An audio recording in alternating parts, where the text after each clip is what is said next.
Let the bass kick.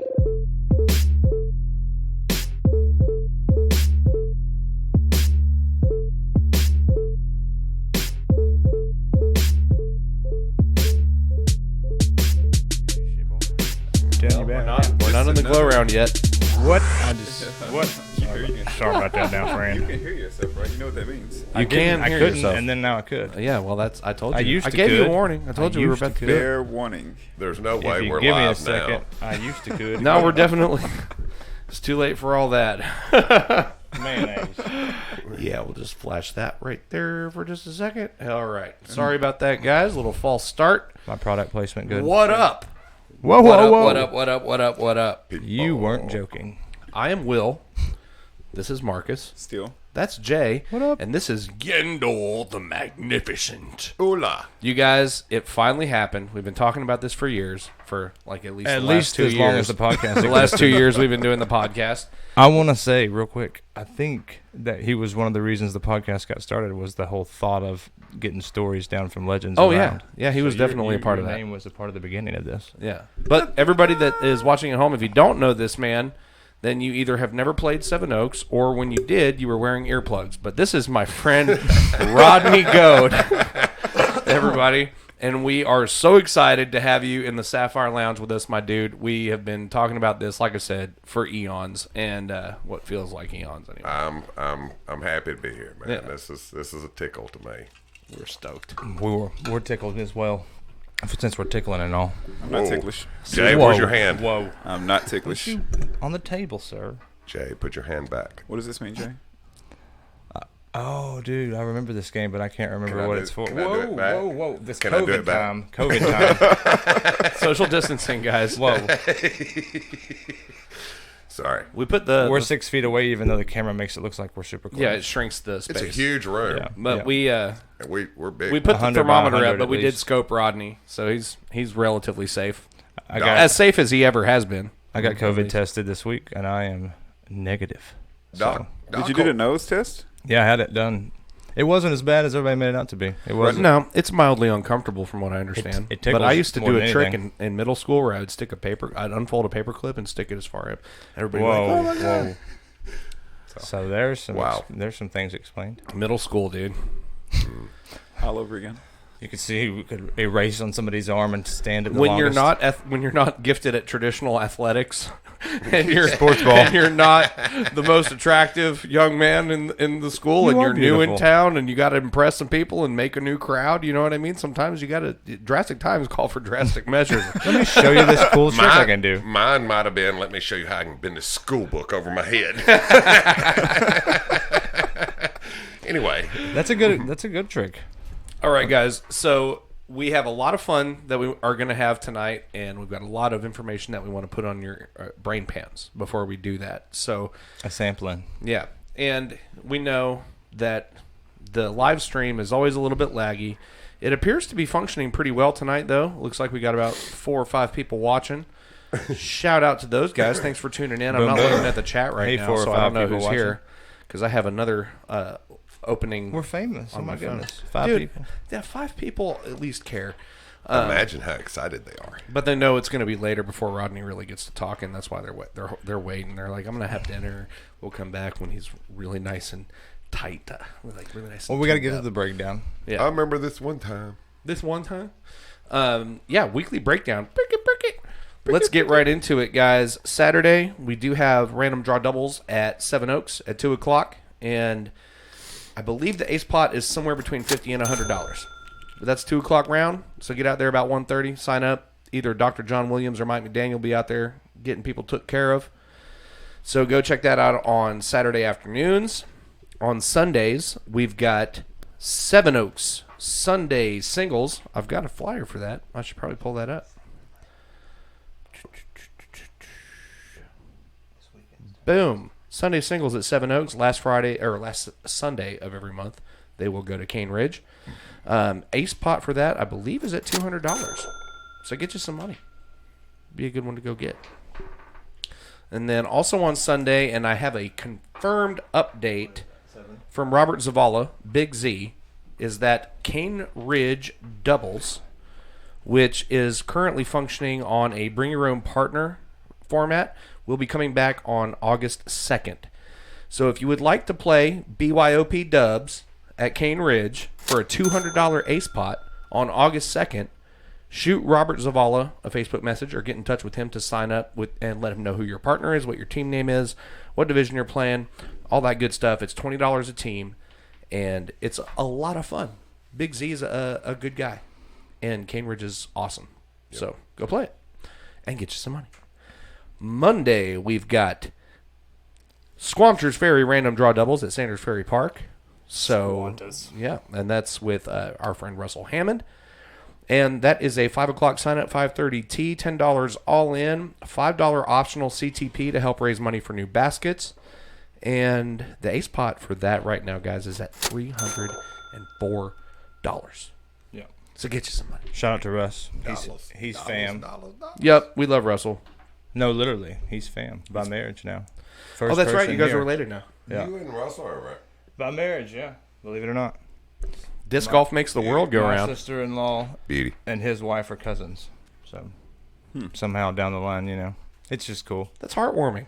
It's the first person here in Nashville that was actually family with. Does that make sense? From moving here. Yeah, that makes sense. It's pretty cool. Yeah, and that is really cool. Starting roots. Especially because he's a family good reunion. dude. Especially because he's cool. You know what I mean? Like, if it was some jerk, time out Trey Batson or something, then that would be something to regret. Speaking of, I knew it was quiet. I got it in the here. wings. I got a picture and everything to show on the show. All right, Yeah. Okay. Do we have somebody Hold else? it. Tuesday night does. Wait for it. Yep. But also on Monday night, you guys, we also have random draw doubles at Sharp Springs in Smyrna. And that is also a 5 o'clock sign up, 5:30 T, $10 entry all in. TD is Tara Cravens. Shout out to Tara. And I believe the ace pot right now is at $370. So get you some money. Boom, boom, boom. Maybe be a good time to try and do it. Sounds like It's pretty sweet. Shout out to her for doing big things out in the Murfreesboro, Smyrna area. Yeah, we're going to talk a little bit about the skeeter here that just went down yesterday because at least two of us. Did you play? I know he played. I did not. Okay, No. I know Marcus played. I played. Yep. And so, yeah, we're going to talk about that a little bit later, too. But, yes, indeed, shout out to Tara because she is doing big things. And she's awesome. Took a weekend off. She good Got people. one this coming weekend. She good people. She is. Yes, sir. Yes, sir. Bridge the Gap, MTDGA, what up? How you doing? Moving into Tuesday night, we've got random draw doubles at Seven Oaks. And that is also, again, some combination of Dr. John Williams and Mike McDaniel. And it's a 5 o'clock sign up, 5:30-ish T. And the ace pot, I believe, is $200 to get you some money. That's combined with the Sunday singles with Q-Tip. So, Yeah. one ace pot to rule them all. 200 for your undies. Plus, it adds up quick. Yes, sure does. We also, on Tuesday night, have random draw doubles at Triple Creek Park in Gallatin, Tennessee. And that's with Case and Newton and DJ Wicks. And the last update I had, which was before last week's episode, was at $169. So it's probably up close to $200 by now. So go, if you're, in the northeast side of town, go get you some money. There's some money out there. Pretty cool. Yeah, man. Wednesday night, we've got the Wednesday night Tag extravaganza, which I can't find the flyer for. Quartet style. I know somebody hit $850 ace out there. Yeah, and you're in the flyer. What? Look at that. Who? There's Where? a Rodney Goad in a When? pretty Wait, blue wait, wait. shirt. And Hey. he's on the On the flyer? screen. Somebody hit an $850 ace? Out there. Whoa. I was talking I'm to, going to get that info from you here. yeah. No. I did. Wasn't me. Well, it was, but Yeah. that's not what I mean. Yeah, we don't cap that ace pot. Right now, I don't you have a don't current say. update because I was talking to Dr. Hoy earlier, but I didn't ask him what the ace pot was at WNT. We did drain it prior to last week because we split it two ways between Michael Holland and Craig Bennett. And there was a third ace, but we won't get into all that just for the sake of maintaining, hey, glow around.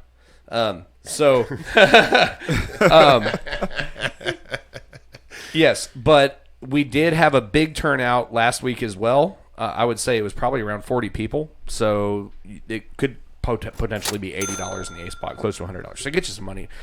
You can sign up anytime after 4:30 and sign up. First group will go out at 5, last group at 5:30. $1 to play goes to the chorus fund. Everything else is optional, including a $2 ace pot, $2 CTP, and $5 side action to payout, a.k.a. And bring some friends because it's a good time to get in for $1 and meet some people and have a good time.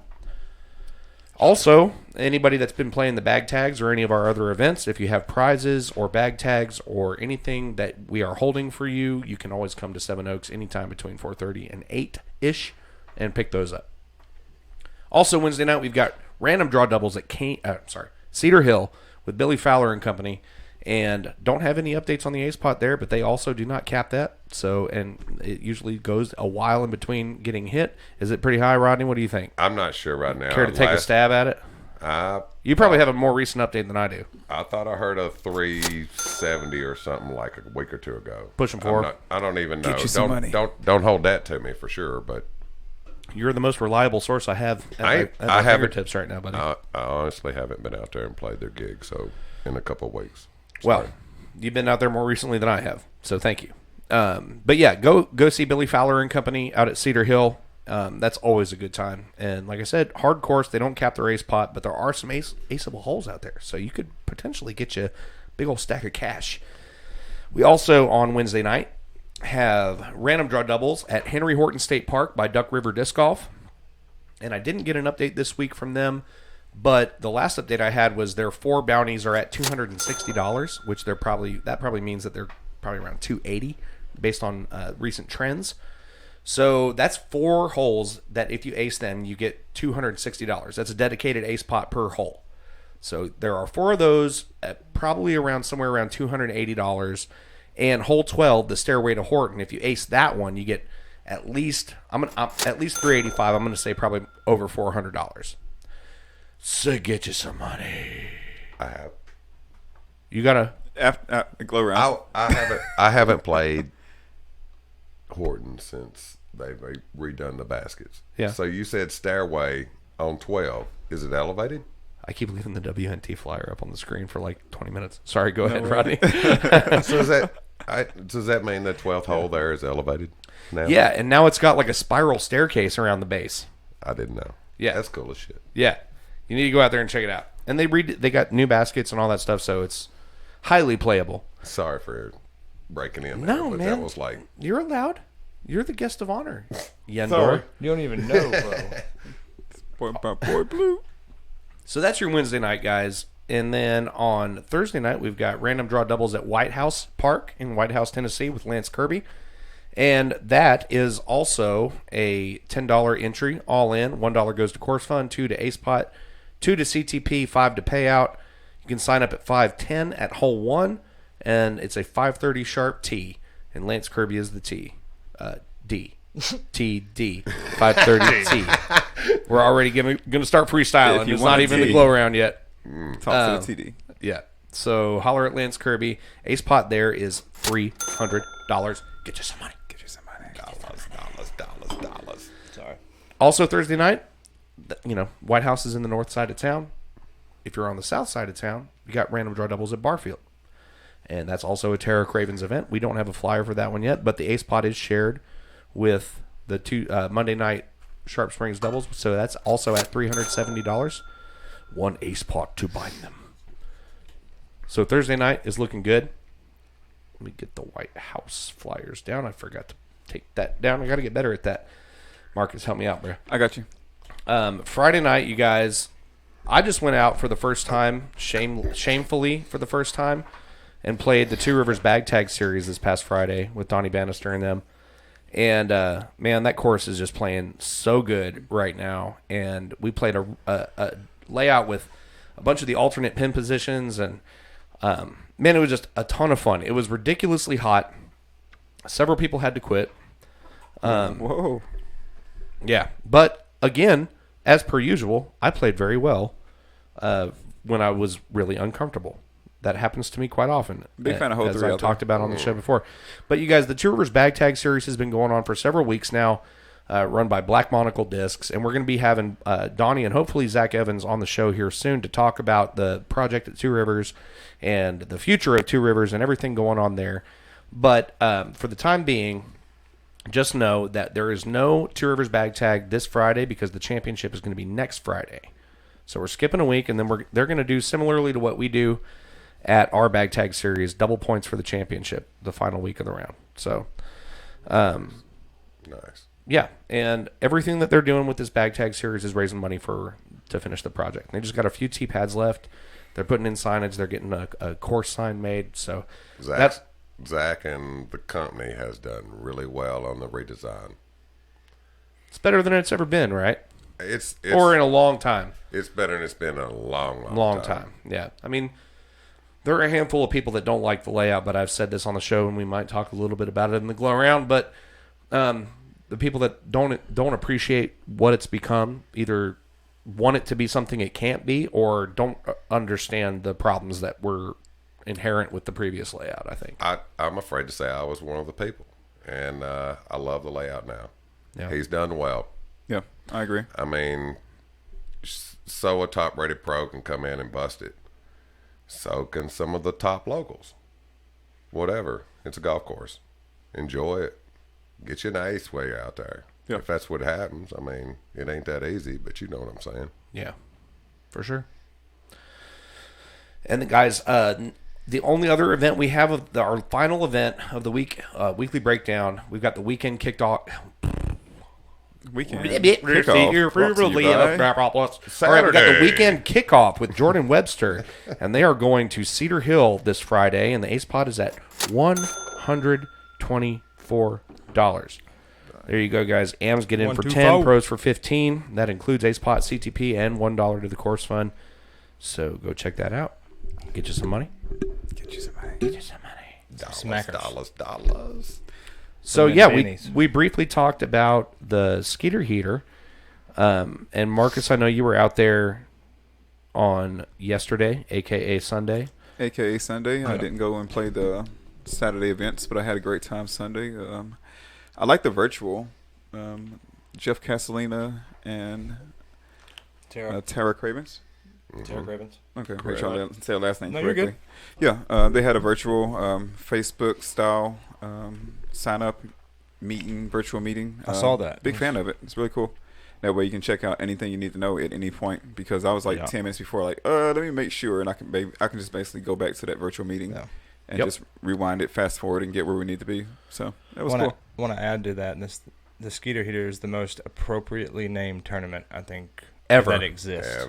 Ever. Yeah. It used to be. Ridiculously hot. Is it gotten better? Whoa. Had the mosquitoes gotten better? Yeah, I didn't see one mosquito. Well, they're probably No all way. dead from this heat that we've had for the last week. Yeah. That or the. I thought they unleashed bats. No, they did some work. They out did put there up some around bat the water houses, I heard. and Yeah. just trying to get some of that down. But what was up with all the construction? You know, out it's there? almost like one of those things that you lament that the event's named after the mosquitoes if the mosquitoes go away. Mhm.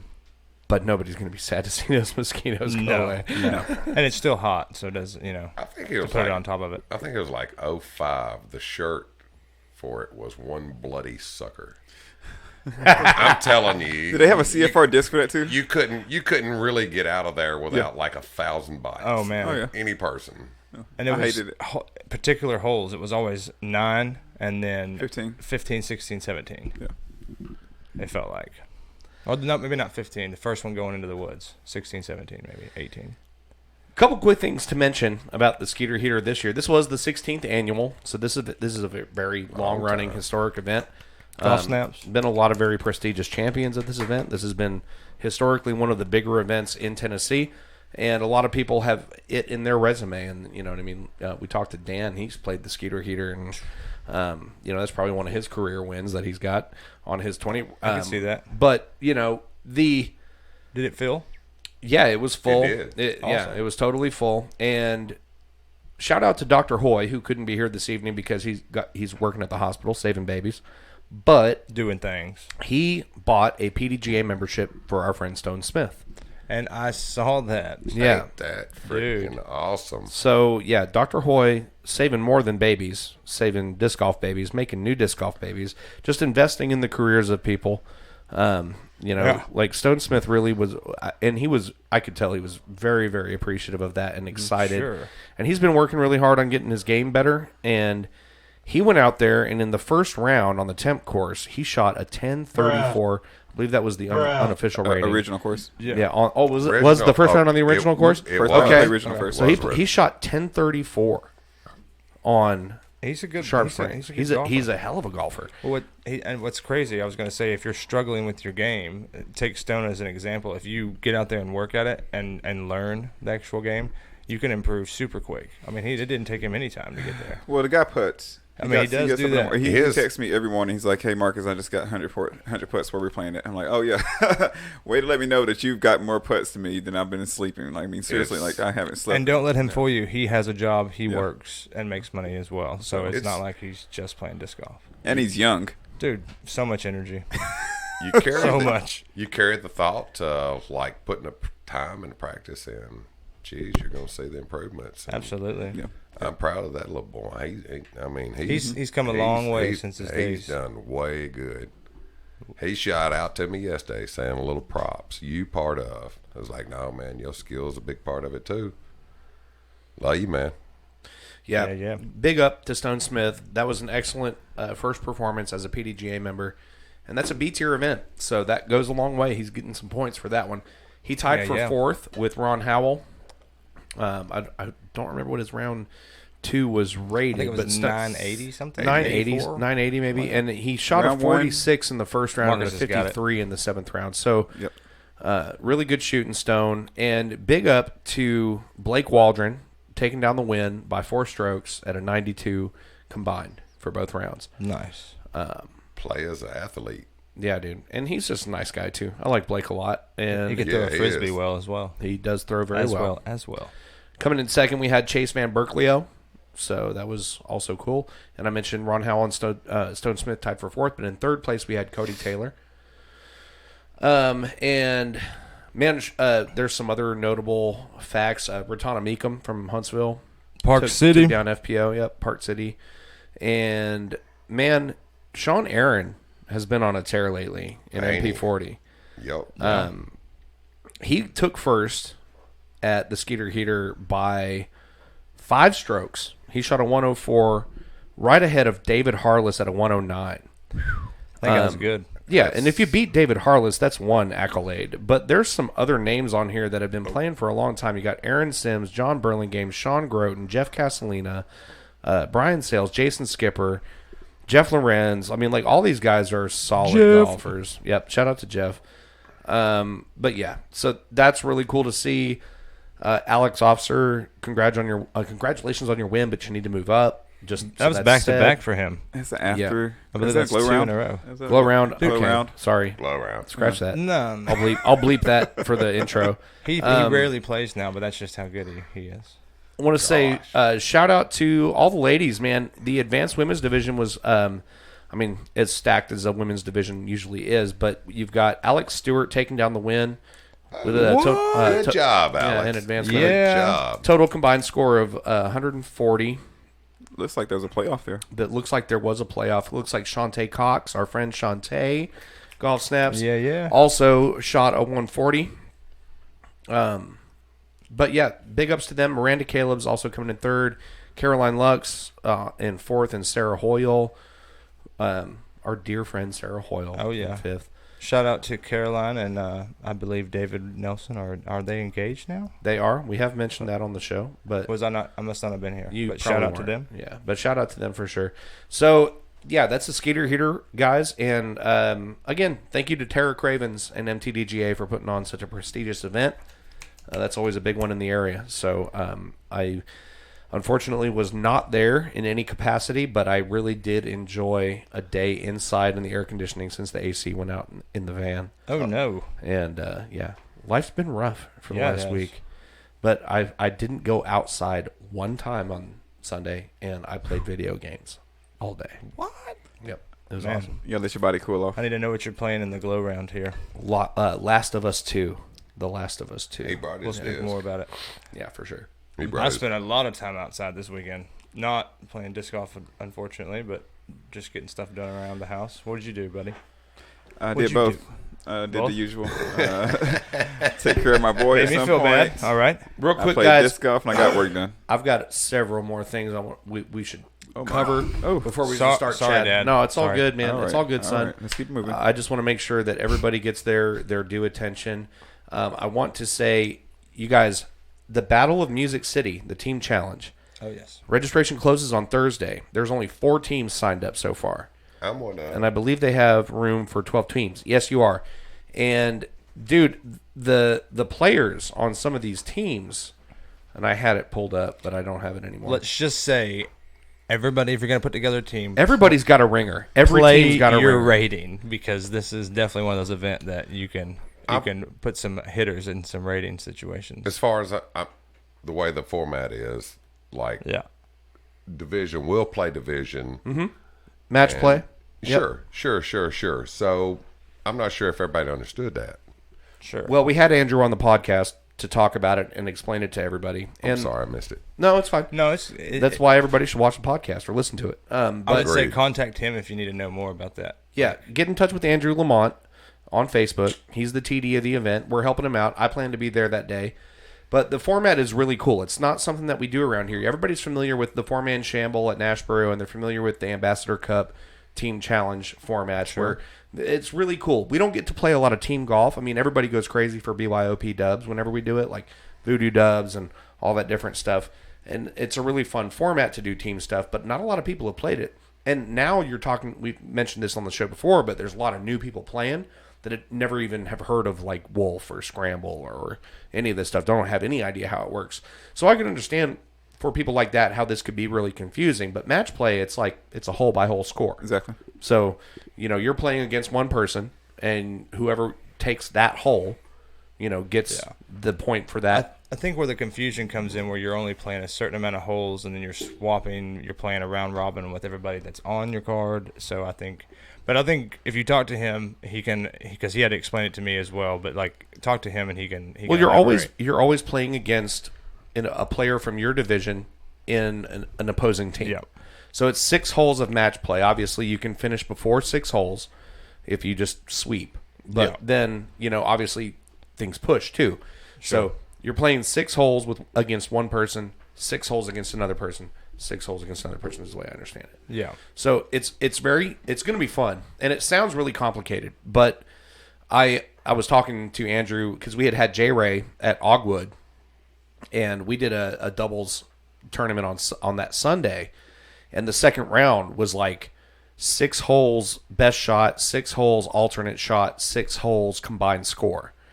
And when you start thinking about trying to score a round like that, it sounds really complicated and like it's going to be really distracting. But it's holes 1 through 6 holes. You know what I mean? So like when you actually, and if you go to Disc Golf Scene, go to Disc Golf Scene where all of our registrations are. Battle of Music City is on there. In the About section, you can read all about the rules and get caught up. And if you have any questions, shout out to Andrew Lamont. Reach out to him. Shoot him a Facebook message. He'll be very responsive, I assure you. He's super friendly. But we have room for 8 more teams, guys. So put a team together before Thursday and get signed up because it's going to be awesome. Have some fun. Yes. And we also, coming up, and I really at this point, this mention is turning into a congratulatory mention. But the White House Hug Fest is full. Yeah. Yeah, I think this is the Nashville third Disc Golf annual? Store. Yep. Boom. It's ignited by the Nashville Disc Golf Store. So 2 rounds, 21 holes at White House. It's going to be awesome. 84-player cap. There is a wait list. Last I checked, it was like 7 people deep. But if you absolutely got to play this, if you have any chance in the stars, reach out to Sean Groton. And put yourself on the wait list. Holler at Justin Martineau. Holler at Justin Martineau. Sorry, Justin. Yeah, Justin, Groton can't put me on the waiting list. Shout out to Groton for everything that you do, and did I do that right? And everything you do for players as well. Yeah. But then shout out to Justin for taking the TD role. I think he does a lot of them nowadays, but he does a good job. Runs a solid event. Looking forward to that one. That's the one I skipped Skeeter here this year for, so I can play Hugfest. Yeah, that's one to plan for sure. And I mean, any chance you have to play White House, and did we play Sean it the does other day? run a good tournament. He's got some experience there. We also coming up on August 1st, we've got Ruthie Toothy's Trilogy Challenge at 2 Rivers, and you guys, this is going to be something really cool. That let me pull this out. I've got. Whoa, what is he going for right there? Oh, yeah. Hey, so this is on August 1st, you guys. It's a $35 entry, and you get 3 discs in your player's pack, plus a mini and a towel. But the 3 discs you get in your players pack are unreleased until October after all the trilogy challenges are done. Prototype. Well, yeah, pretty much. Unreleased is what we'll call it. But Prototype. registration is live at Disc Golf Scene. And if you guys don't know Ruthie, she's friggin' awesome. And she's helped out at everything we've done since she started coming around our community. And she's a leading member of our community. And we're really excited to support this. Any profits or proceeds that she brings in from this event are going to an order of lightweight discs to have on hand to bring more women and juniors and beginners into the sport. So to hype this up, you guys, tonight we are going to give away a Trilogy Challenge Players Pack. Boom. I want to win. Are you excited? How can I win? Giveaway. Here you go. Here's Like most That's giveaways what you're on saying shows, here. you cannot be an employee or a member of the staff of the podcast to win. What? Look But- there. He's going, That looks like a judge. Sort Check of, it out. but We've not. got Fusion Plastic SPZ3 from Latitude 64. Let me see, at least. Let me touch it. It's pretty. Pass it around. That's around. We've got Touchy. Fusion Plastic, Put my DD Bounty, And Dynamic Disc they've all Understable been Mid-Range. handled by yours All of these truly. discs are very neutral, you guys. These are meant to be easily used by beginners and stuff. So these are all pretty neutral flying discs. What'd you call me? No, I'm just kidding. You are. And the putter is 175. a BT Hard Crown. Did I get that right? I know BT Hard Crown. We went back and forth on that last episode. But BT straight Hard forward. Crown from Westside Discs. West Side? Yep. So there's your 3 discs. Guys, these are uninked and unthrown. 178. And we will sanitize them after everybody in the studio has manhandled them. I was just I'm thinking touching your this. disc, bro. Or lady. You Whatever. can stack them up right there. That's fine. This feels So- eerily similar to something. The way you guys are going to win this Trilogy Challenge Players Pack is first, I need you to go register for the Trilogy Challenge at Two Rivers on August 1st.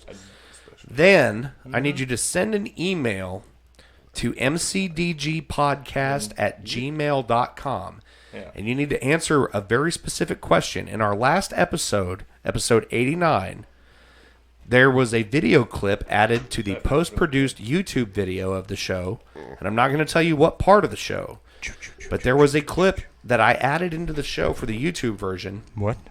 in which Dr. Hoy and Jay are visible, and Dr. Hoy is dancing to a song. And what you have to tell me is the name of the song and the artist that Dr. Hoy was dancing to in that video clip. I know exactly what you're talking about now.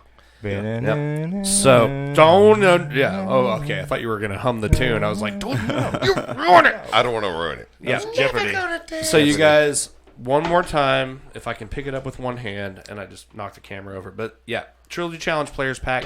Blue, yellow, and pink. Something for everybody. Very cool. Very, very colorful. Ow. I'm getting motion sickness. Boom. Shut up. But I couldn't help it. I was watching this. All right, you guys. Also on August 1st, we've got the Sauce Toss coming up at Briar Scratch Brewery in Cottontown, Tennessee. And this is on a course that DJ Wicks, our friend DJ Wicks, designed. And the head brewer at Briar Scratch is a disc golfer. This property is beautiful. It's a really good time. There's camping, food, beverages. It's going to be a big time. I think that's like a whole weekend kind of shindig. But you guys also go play the Sauce Toss. So, wanted to mention that. Also, Jordan Webster wanted me to mention to everybody that the weekend kickoff, starting on August 7th, may be transitioning to a 6-week PDGA sanctioned league. So, stay tuned for details on that. Would that also still swing from course to course? I believe it would probably still rotate. All right. Cool. Yeah, and I told him that because he hasn't run a sanctioned league before, but I told him that the biggest, most difficult part of it was making sure that your courses and your rounds are properly set up in the tournament manager. Yep. But the PDGA website pretty much makes it all very easy. So Yeah. that's going to be a really good chance for a lot of you, especially AM players, to go out and get some rated rounds. If you're a newer member of the PDGA, you can go out and get some ratings under your belt so you can build your player rating. Really good opportunity there. Also coming up, you guys, on, let's see, August 8th. I know I've got a flyer. Back tag. August 8th. Bag tag. That's exactly what it's saved as too, Rodney. August 8th, Event 7 in our 2020 bag tag series is going down at Triple Creek. And Triple Tree. Yep, been talking to DJ, and him and Kaysen and the crew out there in Gallatin have got the course looking very fine. And we are probably going to be trying to figure out some way that we can use that event to raise some money towards new baskets at Triple Creek, because we've got some things in the works to raise money for Sanders Ferry and Triple Creek and Seven Oaks. We're going to be making all the courses looking super fantastic in the next year or two. So that's the goal. That's the plan. So we're going to be working with the course crews at these places to help them raise this money. It's going to be really successful, I'm sure, but everybody just keep that on your radar and plan to support those. I have my hand up. You may speak, sir. Because I want every 28 band disc catcher with a blue top. Just saying. I want every one of them to be Mach X. Let's just do that. Mach X's. Can it have a blue top? If you want to, sure. I like blue. As long as it's a vibrant blue so you can see it in the woods. Vibrant blue. It's got to be vibrant, like maybe a pastel, like a neonish color. One that pops. All right, just a couple more, you guys, and then we can take a quick break. You're good. You're keeping it fun. This is what you need to do. It can't be all process. It's got to be a little play, too. I see a flower. Yeah. So, again, registration just opened for this one. August 15th, Cane Ridge Open, you guys. Robert Zavala is the TD. PDGA C tier, one round of 18 holes, but there's an A pool and a B pool. A pool will be playing the advanced course. B pool will be playing the beginner course. Sponsored by Dynamic Discs, and also Nashville Disc Golf Store will be handling the amateur payout. We got a really cool stamp this year by Enchante Creations, a.k.a. Shante Cox. So August 15th, you guys, registration is live on Disc Golf Scene. Make sure you get signed up for that. You don't want to miss out. We got plenty of room. You'll be playing one round of 18 holes, but we got 2 courses in play, so you can get in. A couple other things I want to mention coming up on August 22nd. I've been talking to Telly, and him and Logan are going to be running the Freddie Gibbs Memorial event this year. Yes. On August 22nd, and we're going to be raising money towards baskets at Seven Oaks. We're going to start with the putting patch and work towards getting all new baskets. Yeah. And the club is also obviously committed to helping. There's a couple of projects like going on out there. Yeah, working through the things. I'll buy one of those old baskets. The powers that be. What? Yeah. I'll buy an old basket. Man, we actually talked about that, and there's still some guys around who still technically own some of those old baskets. You're right. You're exactly right. Yep. There's possibly 2 baskets out there. And anytime anytime a project I need number 4. I've aced it twice. I need number 4. Anytime a project like this comes up, once. appropriate measures are taken to show due respect to the people that originally sponsored and originally bought that stuff. We just did the new signage at Two Rivers, and Donnie Bannister and Zach Evans have been making a very legitimate attempt to make sure they get accurate information that can be reflected on the new signs and stuff. So we're taking all that into consideration, and if there are hole sponsors around that originally paid for those baskets, they will be most likely getting first choice of how the money for that is being used, or how those baskets are used. That's awesome. Just mention my name, Marcus. Put some respect on the name. Hole 4. Yes. How many times you hit hole 4? I did it with a boss. Which boss? The long one. All right. The long one twice. I remember my first disc. I've only got the long one once, but I got the short one. Both of y'all. Really? 5, 6 times. Damn. I mean, when you need the I haven't angle, got the short one once. Was it the short on 4 or was it the long? The long. With the ball. Okay. Yeah. Why would I throw a boss at the short?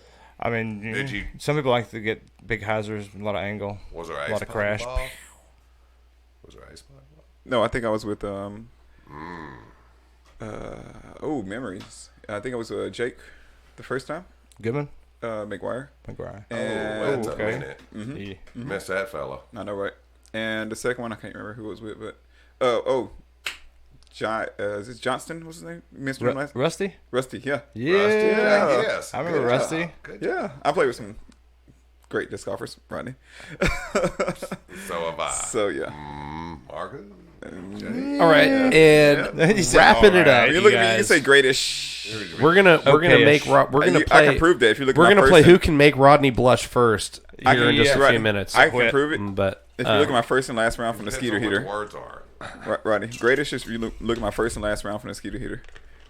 Yesterday? That's the greatest. Works better with the lid open, yeah. just so you know. What you didn't perform well yesterday? It was real Just hot. real quick, though.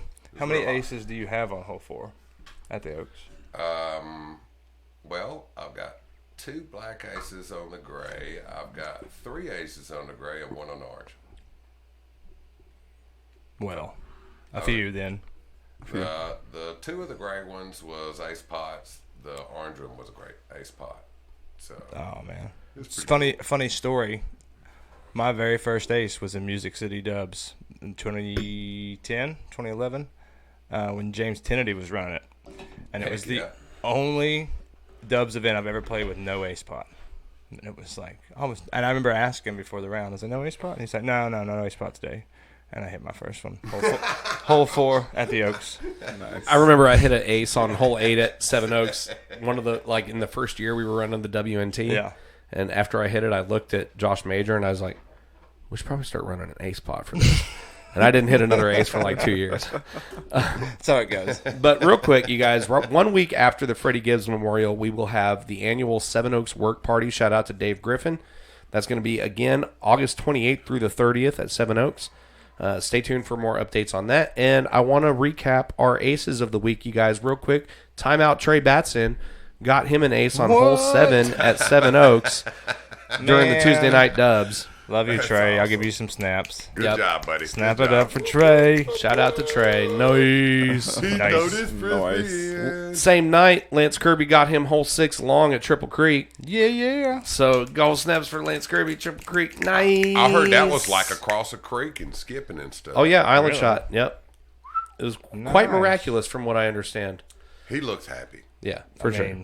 Shocked, happy. What Also, you guys, a newer friend, I guess, I don't know this gentleman, Jared Michael Prawl, hit hole 8 at Cedar Hill. Shout out to him. That's pretty good. Yep. I don't know. Remember if he said it was his first ace or he's been looking for that I think ace. he said it was first. Yeah, so congratulations to Jared, man. Nice skip Nice. in, X-Cal. something. Yeah, I don't X-Cal. know- I don't know if he skipped. I said skip, but he It'd be may have hard- it'd be drilled it, hard. you know? Yeah. We skipped. Might have. Let's be serious.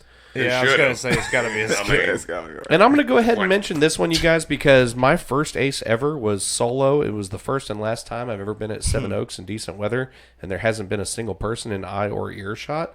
So I feel for this man, but Jacob Trotter hit hole 2 with his first ever forehand ace, and nobody was there to see it. That's why he's not in the picture, because he had to take it himself. Yeah, Man. I had one of those one time. But golf snaps for Jacob, dude. Nice ace. Way to go. Those are the worst. 170-foot shot. My Just first joking. ace, I there love you. wasn't Just nobody love- in a joking. mile. I love you, bro. Yeah, mine too. I screamed loud enough for him to hear, but imagine. I didn't even scream. I just Imagine saw it go Rodney in and screaming. looked around. I was on hole I didn't hear nothing. 3 at the Oaks. Looked around and not a soul, and I just literally just like went, can't count it. Just go pick it up. Okay, give me a birdie. I'll walk off. Get it, Birdie. No, you gotta take the one. I'm going to have to kick I don't somebody even because count they it. wasn't over here next to me to see it. If you don't, if you don't take the one, then you didn't complete. I the remember hole because I know spinning you didn't around. take the disc out goal. Yeah. Because I hit the old pin on 5 before the new 5 went in. The one that was the turnover Up there shot to up the on the right. hill to the right. And for weeks, I'd been throwing a fugitive up there, and I'd been hitting chains. The first like 2-3 times it happened, I ran up there all excited and found the disc laying next to the basket. So one day I was out there by myself, heard the chains, didn't react at all, just picked my bag up and walked up there, found it sitting in the basket, spun around in circles, nobody. I think that'd be a Couldn't even decent hear little- you across the course on hole 16 or something. I think that'd be a decent pin to bring back. It's damaged. You know, I mean, not necessarily right in that spot. You know, you But the got problem two is now tee you've got pads. 2 different directions, 2 Yeah. different holes basically for that same. that alternate pin coming in should play from the original pad to Oh, make yeah. it as tough as possible, but not put it exactly there. You got another fairway. It's a gnarly forehand or a flex turnover. I mean, We've used the original pad to go to the new bucket up the hill, and that's a tight little twist. I want to do that so bad. It is really, really a shot. I Yeah. mean, you have to put it on line out of your hand with it, whatever you're I throwing. gotta start it. yeah. So, Hey, it could be done. Yeah. I see what think He'll it's- probably do it first. And if you think about it like that, and it gets relocated just a little bit further back, and like make it into the correct spot, now imagine it elevated. Oh, Don't you I'm throw sorry, tricks. I think like that. Which basically means you either ace or Evil you've genius. got a 70. You got it. the Magnificent. You throw it right over there or suck. Yes. All right, you guys, I want to say real quick before we cut to a break and really get into the nitty gritty and just start the hang with Mr. Rodney Goad. Happy birthday to James McDaniel. It's Happy James birthday. McDaniel's birthday today. We don't get to see him as much as we'd like or as much as we used to, but happy birthday to you, James. Golf snaps. Golf snaps. And yeah, you He's guys, looking at you, kid. we are going to go to Tinkletown real quick, and we'll come right back after these messages. You speak for yourself, sir. I'm going to do it. All right, we're at Lake Lure, the new hole 5 cut in through the woods. Sean and myself designed. Sean Groton, Nashville Disc Golf Store. Sean came out a couple weeks ago. We designed this hole. We've been on it for a couple weeks now, Sid and I. Sid Allen. Dan Sisk here, the mountain man. This is about 480 feet through the woods. This is between hole 4 and 5 last year. This will be the new hole 5. Turns out to be a beautiful fairway. Sean did a great job finding this line. A lot of work in the heat. Yeah, Sid, you're right. But it's beautiful. You want to throw about 250 to 320 probably and get down around this little peninsula. It's got an inside gap here. We got some trees coming out right there. There'll be a little inside gap. Into the corner. And you'll kind of, those green bushes come out right there, and then we got to make a decision. You can see the fairway, it just runs forever. I'm about 300 from the basket, 320. That green stuff you see there on the ground will come out, and looks like that tree in the middle and the one behind it. And then if you switch over here was the outside line that we walked down in. I'm down in the hole here, and it turns the corner, and then you go up through the fairway, right on through there that way. Little different look from this side. From the outside sit, it's a little different look. That leaning tree in the middle comes out, the one you're looking at in the middle, that one comes out. Then now I'm in front of the peninsula, I'll shift you back into the inside fairway. That tree comes out. And then you'll go straight up. And then this thing just keeps going. I'm about 310 off the pad now. And then we haven't cut this into the fairway all the way. It just continues all the way back there on the side of this mountain. There's a golf hole green down there. All right, the new hole 5, Lake Lure. Get you some. Par. Jay making the sounds. Jay, make the sounds. What up? Making Pace? sounds with the mouth. What up, what up, what up, Noises. what up, what up, what up, what up, what up, what up, what up? We are back. Boom. And now, And got now what? Rodney Goad. I was And gonna we've say got nothing else And to then talk what? about And then but Rodney Goad. You guys, check this out. I was looking through the vault on the What? MusicCityDiscGolf.com website earlier today, oh and you want to see what I found? no. Vault. Uh-oh, it's an embarrassing picture. Yeah. Look at those shorts, bro. This is when you had a little more pepper than salt in your beard, right? I might have been in the late 20s there. Now, that was says it was the good-looking first fella there. anniversary of the Barfield Disc Tournament. What year is but it doesn't say the year. Did you win that one? Well, It was the wait a anniversary, minute, wasn't it? Wait a minute. You'll see it again? So if Yeah, Skeeters, pop that back up there. If Skeeters hit 16, Rutherford anniversary was prior. So maybe a year or two in front of? I don't know. Well, they just had the 20th anniversary, like what, 2 years ago, 3 years Well- ago? So it might have been 10-year anniversary at the time. Mister had come out there for some of that day. I had the one tag, and that was one of the first times. Mr. Tony Bowers was such a guy at Barfield then. Cuz would walk around and shoot 8 to 12 down. Rodney, pick up your mic. Yeah, He'd walk around. a little more. There it goes. He'd walk around, shoot 8, Perfect. 12 down. time after time after time. He was so tough. I finally got the little one tag, and like for some reason that was the weekend for somebody to come out and interview me. I didn't do well, but I had a nice The interview or the disc golf? Well, history remembers you well, sir. I had a nice picture. You were in the pit. You were in the paper. So that's all that counts. Everybody else can go home. Yeah.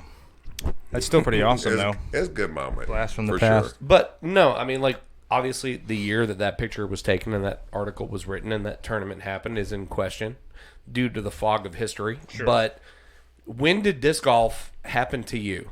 And how did that happen? May have played disc golf when I was a teenager with family reunion type stuff at Cedars of Lebanon. Okay. Me and a couple of family members walk over, play a few holes. Didn't have stuff to do it with. It was like whammos. But I'm pretty sure it happened. Well, I graduated at 86 and it was prior. But when I come back to Cedars Lebanon for buying some disc out at the market and trying this a few years later, met some crazy people, cool, just kept trying to keep me playing. That's awesome. So it been 86, you said? That's like Spanky. Geez, there were so many back in, but it was the Cedar Lebanon guys. They really welcomed you, but they acted like they didn't. I know that feeling. Cola. That's where that name came from. He's kind of like that a little bit. Oh. What? Who? What? No. You're good enough. I remember when you remembered my name. It was good stuff. I was like, yes. Well, man, you were an influence to all of us. I mean, definitely to me. I'm speaking for you and you. Easily. Easily. I speak Rodney's. Yeah. For somewhat anyway. So you want the scoop skip, not the flare. Wiggle. The It's good. disc golf has given me so much more than memories. I've got a family that's crazy awesome. I don't know where to really start on that. No, I mean, like, let's say, because Seven Oaks is home. Yeah. Like, and that's what my lead in earlier in the show was, if you don't know this guy, you haven't been at Seven Oaks. And was it always like that? Because I know Seven Oaks went in, like 91, 92, 90? I'm not dead sure. Before I played. I know that best I can remember, my first rounds at the Oaks was 94-ish. Yeah. I was majestically in love with the change from Cedars Lebanon to a course that had longer holes, skillful shots, enough air to do them, kind of surprise yourself. Yeah. You know, it's like, ooh, where's my disc? Keep walking. It's by the basket. Oh, shit, 450. Well, Good it's shoes. a downhill shot, so you get a little more in bargain for there. But, you know, new into it, you're like, wow, I can do this. I can do this. So new into it, what were you throwing? What disc? Cyclone. A black Cyclone. What? Hold on. You said black. You didn't say blue. Well, I learned Wait better. a second. I learned better in time to come. Okay. All right. That's fair. It's fair. Inside line on 2, right of the next tree, flip it, fly it. I can't find my disc. I'm going to give up. I walk to the next hole, and my black Cyclone is about a foot from the long orange pin. I was like, whoa, that's cool. I didn't know I could throw it 450, but that's a scenario because of the slope. Yeah. Sure. True. But And that's how it happens for everybody. You know what I mean? Like, the moments that make you fully addicted for the rest of your life are the moments, like those first few moments where you let the thing go, you send it, and then you get 30 seconds or so to watch it do exactly what you meant for it to do, and then you're hooked. There's no other feeling like it. It's total euphoria. It's that Instant one time that gratification. you throw the disc and you're like, oh man, that's gonna air. You turn around and you like grab your bag and you're like, whoa, it's still flying. Hey guys. Look what I did. I threw that really Well, far and look it what I hit a did. tree and didn't do good. Hey, Ruthie. Whoop, Okay. tree. Hey, Ruthie. What up? It's been amazing over time. I mean, I've learned to practice good enough to get inside 30 foot, miss that putt, and move along. Well, when I hit it, I'm in contention. I mean, what the heck? You know? well, I want to know. I'm going to ask you. Go ahead. No, you go ahead. No, had you something? started. You started first. I was just going to say, I want to. It's a pointed question I'm going to ask you because I know that as soon as I found Seven Oaks, Chase Tidwell, shout out to Chase Tidwell, who was the first person that took me to Seven Oaks. That first round, I was hooked. I'd never seen a place like it. I mean, it was obviously the terrain, the beauty, the aesthetic of it, but it was also the energy and the spirit that lives there. And everybody was so welcoming, and it was like there's so many different kinds of people there, and everybody is just getting along. It was like this little pocket, this little oasis in the whole chaotic universe that was peaceful and was together. And it's soon, like I've known you or known, we became friends over the last probably like 3 years, 4 years or something like that. But like more than that. yeah, but when I knew of you, I mean, I remember my first two aces ever were on the same hole. Hole 5, Seven Oaks. We talked off the air about the first one that was blind and solo, and nobody was there to see it. But then it was like 2 weeks after that, the pin had moved to the straight pin just over the rise on hole 5, and I walked up. I was solo again, and you and JP and a few other guys, I don't remember who all, were sitting on the bench, and I was walking up, and you guys didn't know me, and you pointed at me and you said, "No, you go on." You pointed at me and said, "You go ahead and play through." And I was all nervous because I was still pretty new to the sport, and I was like, "Oh, okay." Well, immediately I'm like, I got to hurry up and get out of these guys' way. And so I drop my bag, just grab a disc out, and walk up on the tee pad and launch it. And immediately out of after I sent it, in my head, I was like, way wrong disc, because I think I threw an Escape. Yeah, it was a pink Lucid Escape. And that, I would normally throw a mid-range on that shot. But I turned around immediately after it came out of my hand, embarrassed, and as soon as I turned around, Rodney stood up off the bench and he goes, "That's ace."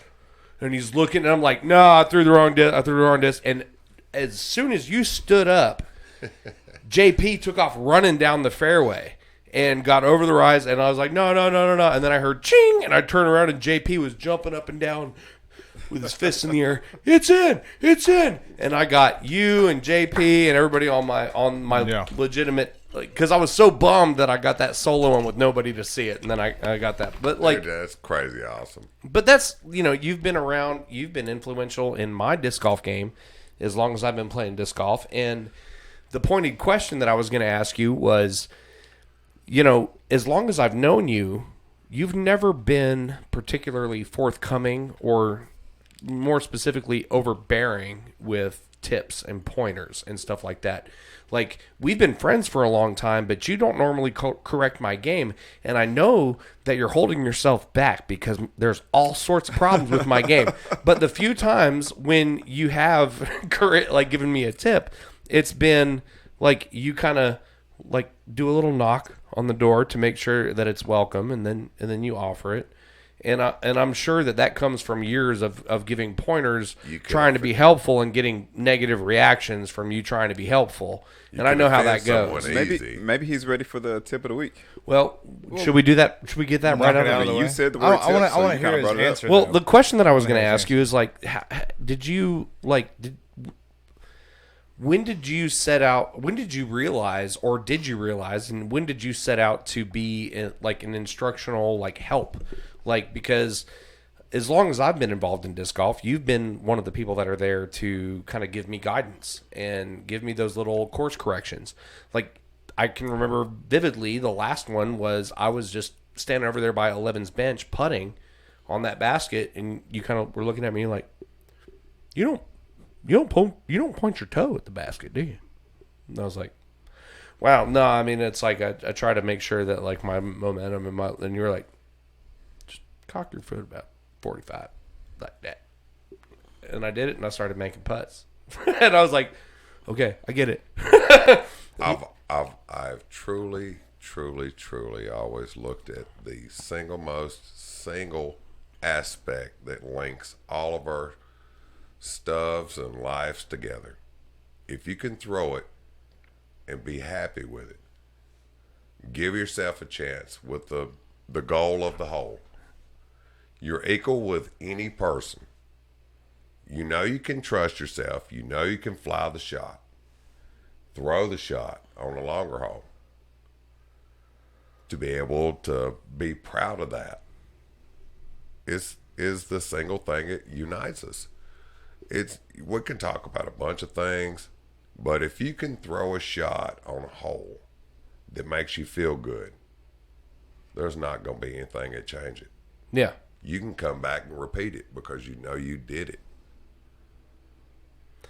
So would you say? I think we maybe should get a little deeper before we dive into the tip. All right, Yeah, I was let's gonna wait a say- little bit. Yeah. Let's Because set the that stage goes- a little bit. That kind of goes to. But you are going to be asked to give a tip of the week at some point in this segment. But for right now, It goes. let's goes build that to- pressure. Don't But pay no. into the wind. But no, for right now, like, what was it like?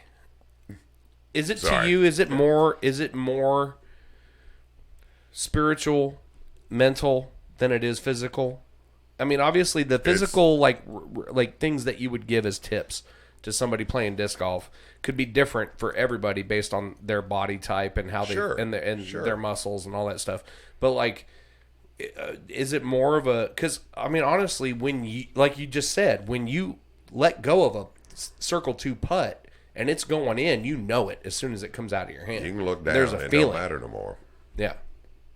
So do you think it's more of like a commitment, like a mental thing? What would you say the ratio? Because like everybody always tries to tune their mental and physical, you know what I mean? But like the physical is always the prominent one. Like do these putting drills, practice this putting and stuff like that. You can take 100 putts in your yard, and the oddity is none of them feels like that one putt in any round for money. Yeah. You have to find your energy to believe in yourself and just throw the shot. You don't have to hold it every time. You have to try to keep doing the same thing so you know how to read your stuff. Yeah. Well, one of the things, going back to what you were saying, one of the things you always told me was keep it simple. Barry Schultz said the same thing to me. Excuse me. Don't make disc golf harder than it has to be. Correct. But then at the same time as you say that, I remember the first time you were talking to me about this, you said that, keep it simple, but now here, think about these angles. And I remember thinking, like, what is this guy talking about?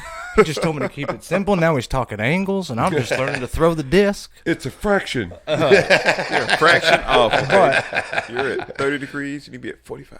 What Will was kind of saying when you're asking that mental part of it is, sure, you've got to be confident and be able to throw that shot. Because if you're not confident, like you was saying, you're not. It's not the same in a money round as it is in your backyard. So you got to be confident in that shot for sure.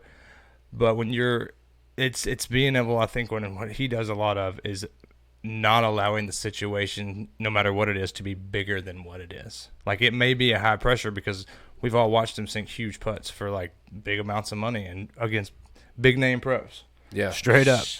But when you can see disc golf, secret out. and what I personally, and I'm not good, but what helps me a lot with putting is simply thinking about the putt, regardless of the round, whether it be competitive or money round, as the same way as you make it big enough because you got to focus on the putt, but you don't make it too big that the situation makes you differ or makes you feel different. At least try to control it as much as possible. Yeah.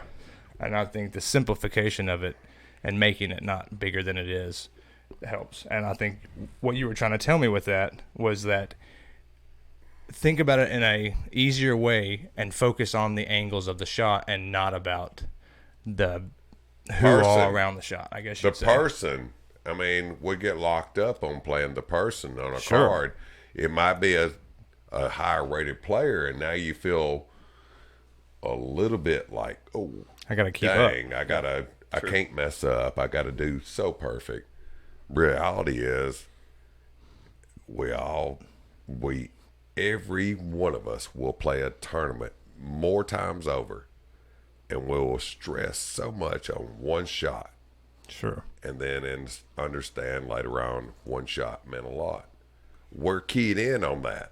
We know it while it's happening. Sure. It's odd, but And it I does think happen. maybe that's It's the like you problem can is feel how it. we interpret that feeling. Maybe that's the thing is like the difference between me and you and like the guys on the show going out and playing a casual round and throwing putts in from 45 feet versus being in an B tier and throwing circle 2 putts. And then it's maybe it would you say that it's like how we gauge and feel that pressure or Yes, all of us can see someone new into the game walk up with that right foot off the ground trying to throw a righty backhand, and like their line is everywhere because the foot's not down. And as soon as that person learns to put that foot down for a line, now they're in the know. And they're like, whoa, this is huge, brah. Well, that's where it starts. yeah. That's what unites us. I can do it like you. Maybe not quite as good as you, because you're all like handsome and throw it far. What you're You saying. know what I mean? Well, you see that too, and I think a lot of it. Wait, some of us aren't handsome like myself. So Yeah. Go back. But you see a lot of the That's very guys who true. played A tiers, not so much national tours or majors, but A tiers and below. A lot of non-professional rated guys playing pro. I do it. Dr. Hoy does it, and literally I do it because I've played AMs long enough, and it's like I would rather go and play with people who are better, so I can learn something. Plain and simple.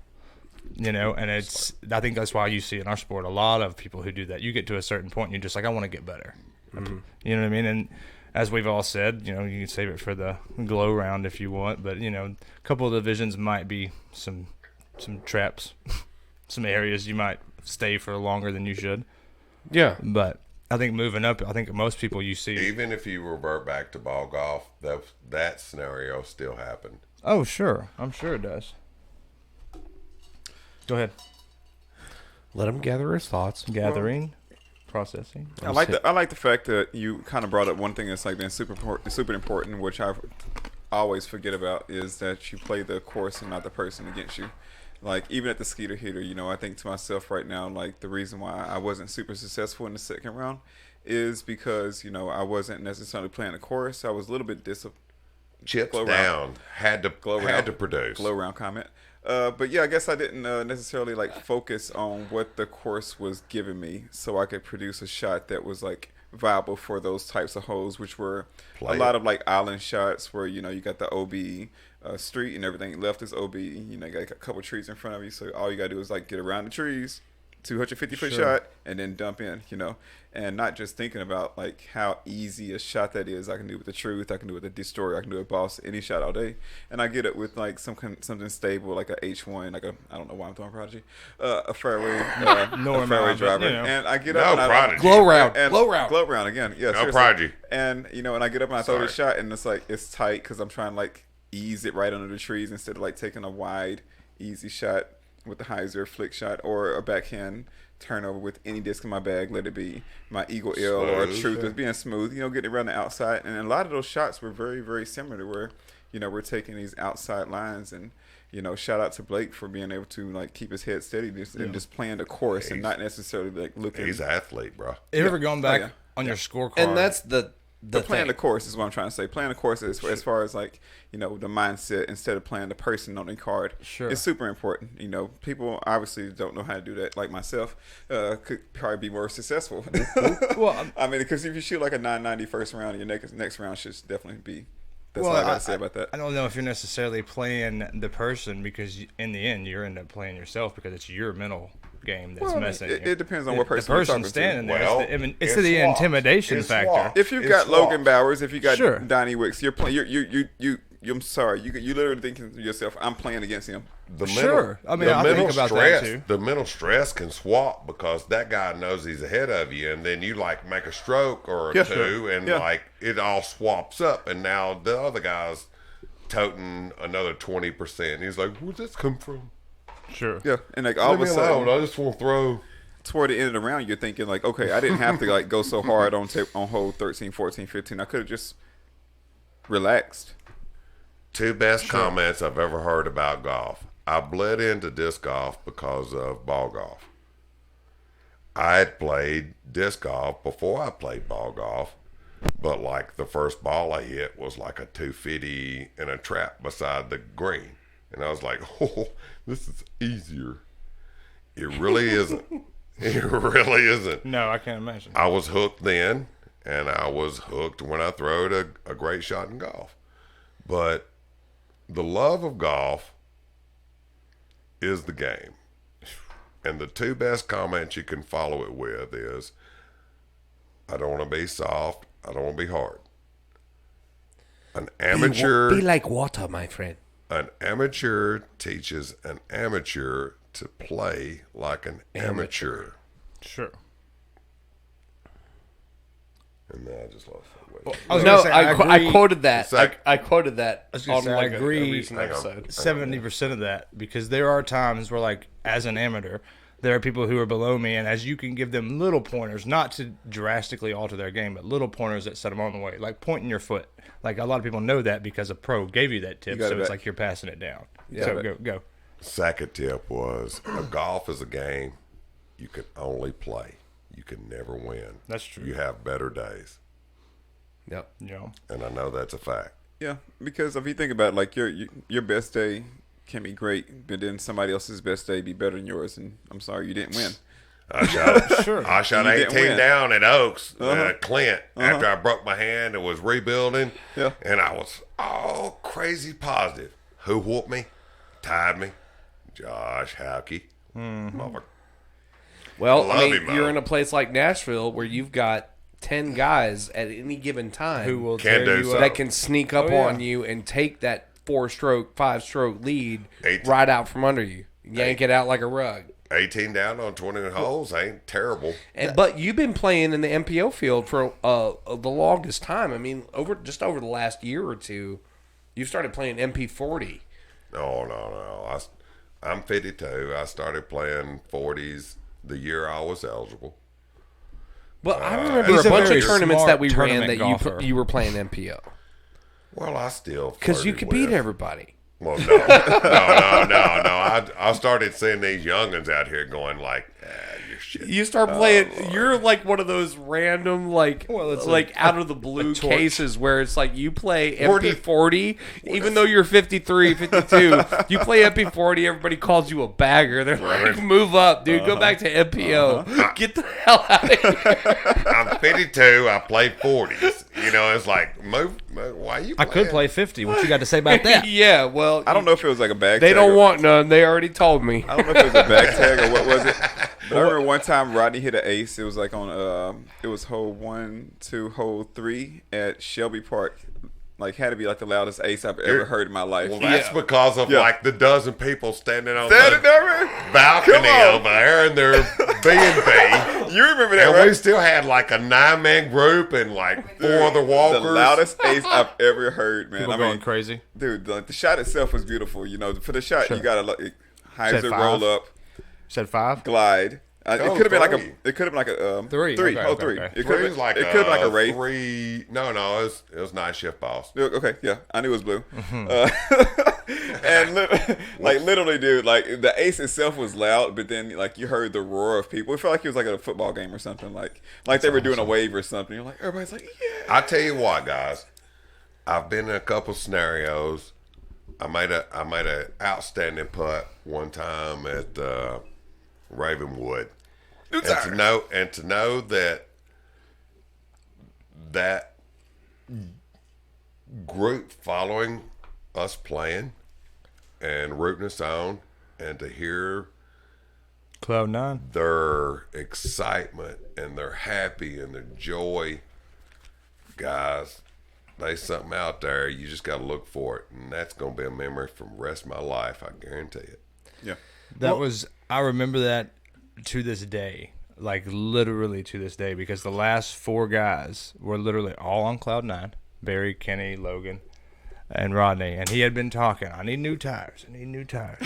New tires. And so I want to ask you, was you that know what you when you let go of that disc? Were you like new tires? You know baby? what? No, sir. No, sir. If I have to back up, Yeah. What were you thinking when that left your hand? well, If you remember, the he remembers. hang on. He remembers. Hang on. Dude, the best part of that. I do remember, but it starts prior. Yeah, come on. Sure. Maybe we're thinking about the same thing.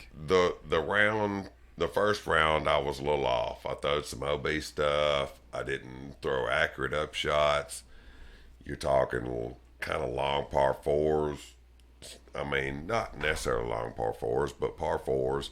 You had to have 2 shots. You had to make a putt. Round from Saturday to Sunday,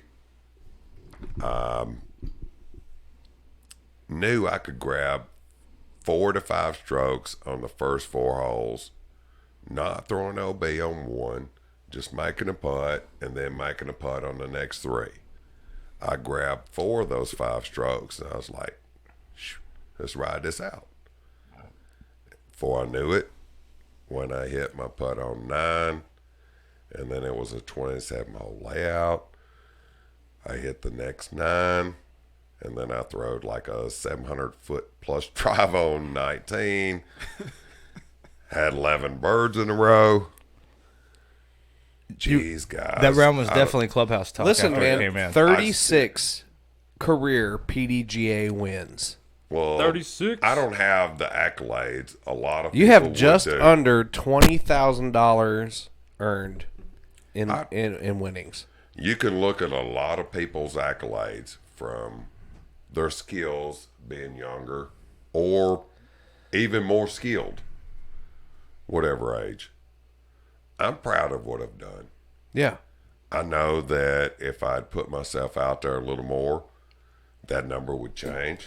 Well, let me put it like this, Rodney, because I had to look up today because when I finally got you to commit to coming here tonight this morning, when I finally got that commitment, because I know it was last Wednesday, I was like trying to box you in, you and did you were you were definitely maneuvering.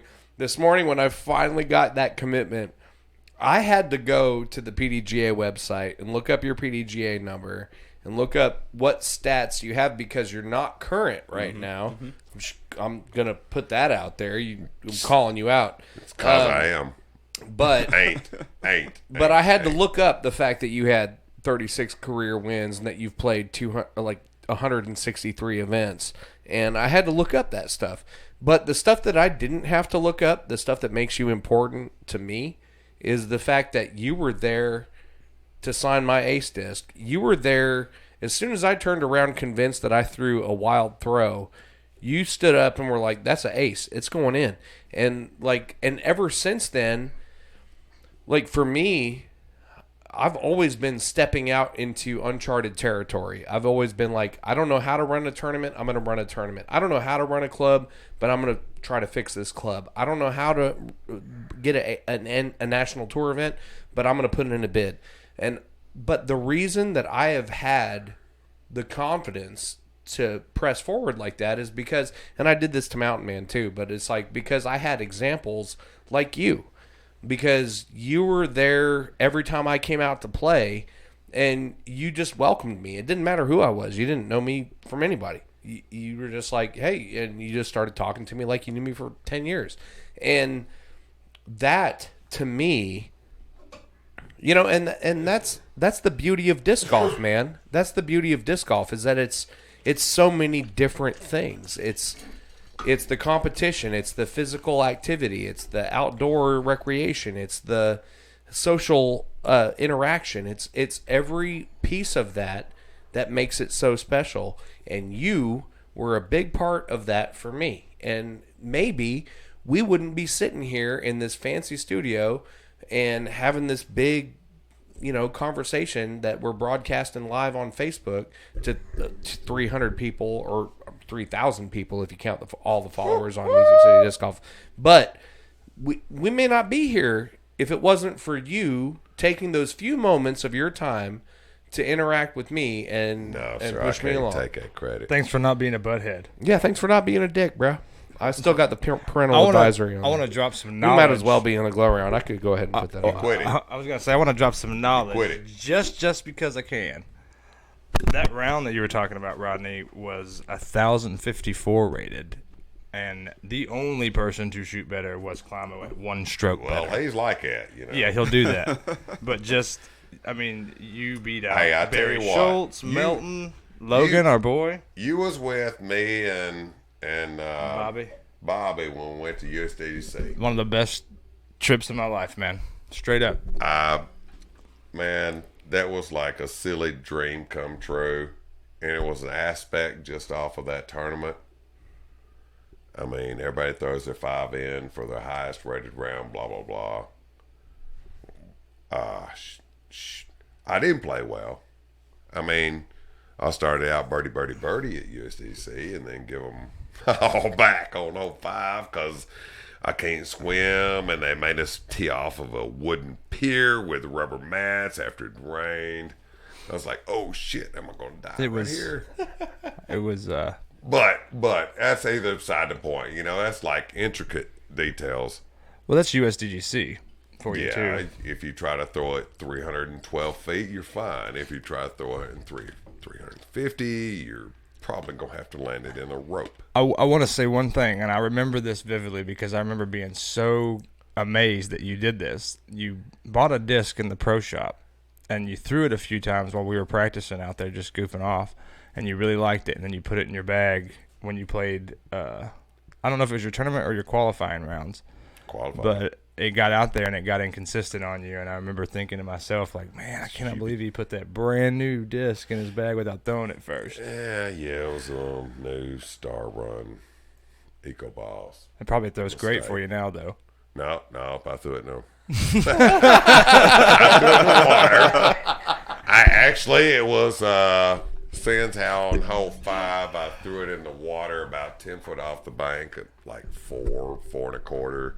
Landed in the water about 10 foot of the bank. I re-tee. I was like, shit, this ain't too terrible. I'll just squeak this little new top hat boss down there. Nope, it goes left. Watch. Yeah. Splash. Well, darn. That's how you get an 8. But True story. Right. So, that trip in general, like you were saying, when I say it was the best trip ever, I got to hang out with you, Bobby, but then everybody Bobby knew. Climo. And, yeah, Climo stayed in the room Just next to chilled us with us. all week long. I love Climo. If you're listening, I love you. I love you. By the end of it, I bet we were all tired of one another. He's so totally tried to give me some of the breakdown on how to play the course, and he's such a righty DJ? backhand, and me being a righty forehand, I just didn't line up. And like a big dog leg, you could throw a shot, you could throw a layup shot, you could throw a long shot. It didn't matter. You just had to attack the green on the second shot. All you got to do is get right here. 2 foot OB, because all I had to do was play my stuff. Yeah. And that's a professional mindset. I want to real quick pause and say what up to Matt DeLung. Matt DeLung burned the ever-loving crap out of himself. I saw. Yeah. And I think he just got out of the hospital today and is back home. Yeah, It was Yeah. a campfire. He had gasoline or something, and he was trying to get away. He was slinging gas around and he grafts burned and his stuff. leg up. He had to get a skin graft and stuff. Yeah. So, Oh my gosh. so he won't be playing disc golf for a little bit, but we loves Matt. Yeah. We for loves sure. Matt Love like you, buddy. crazy. He'll quit, and, Matt. And he just tuned Good in. Lord. He just joined the live feed. So Well, what's up, bud? we just wanted to say He'll shout quit, out brother. to Matt DeLong. We love you. He'll quick. Rub some dirt on it. You'll be back out there. I know you will. Yep. That's what If said you with need love, us, 'cause come I up know- here and I rub know dirt Matt on pretty it. well. We might. I go back a good ways with Matt. Rodney will come over there and pee on your leg right now, bro. That's what I you made need. it. I made it. I thought that was for like It's the a cure-all. fish, a fish injury. It's I like mean, a starfish or something. Yeah, You but gotta, it's sterile. It's Yeah. filtered. I mean, yeah. In other news, It probably works. I don't know. I'm not a doctor. I do want to get to I'm not a doctor of urine. What is that? A urinologist? Urologist? Yeah. I'm not. Lord. Doc says I need a backiotomy. No, I mean, there's a urologist that studies the urine. Anyway, yeah. We're not scientists here. We're about to be. Give me 5 minutes. You're about to make me lose my thought. I want to get to the tip of the day. Some YouTube videos. Because Tip of the week. Tip of the week. Because I want to hear what he had to say. But I also want to say, to touch back on when you were talking about giving pointers, and you can correct me if I'm wrong here. But one, when you were talking about him giving pointers, he's typically not somebody who's going to give you pointers unless you ask. For one. Correct. Yep. And then two, when he does tell you without you asking, those little small one, it's because he wants to see you succeed and enjoy what he was talking about. Totally correct. That flight. You're totally correct. We chilled so well. I'm glad I picked up on that, because that's where I was seeing it was like you're giving those tips to the people who want to learn because you want them to feel the joy that you've experienced, and that's. I don't know how much deeper you need to get with disc golf, but that was the pointed question I was going to ask him, was because I have often been like, I'm a much better coach than a player. I understand the mechanics of a proper throw. I may not be able to replicate it with my own body, but I understand the mechanics of, hey, A, B, C, D, do E. this. It works. And in theory. And so I can give somebody advice, but once I figured out what the mechanics were, and I was trying to teach myself how to do it, and unfortunately, still haven't been able to because I just get to play so rarely. But it was like at that point, I started trying to share that knowledge just out of a totally altruistic, I want to help somebody kind of a place. And a lot of times it's not received well. Sure. Maybe not a lot, but like sometimes, like you can tell a demeanor of somebody, like they kind of shut down or whatever. If you're trying to offer them tips, dude, especially when you're telling somebody who's new. Is that a part of why you are so low key, like trying to sneak in the tips and like kind of do a little knock? Because like I know, like if I see somebody struggling, I'm gonna be like, hey, like I can help you, like if you would like me to, but like I don't want to tell you what to do. But I mean. The word Rodney's has come in because I over-explain. well, hold on. You give great examples and definitions, but sometimes it's hard to understand. Like this person, whoever, may give me a scenario. Yep. And like my scenario won't stop with that little bit of info because I know that scenario will change. You could throw a hyzer that flips into a wind, or you could throw a strong disc that resists to the wind.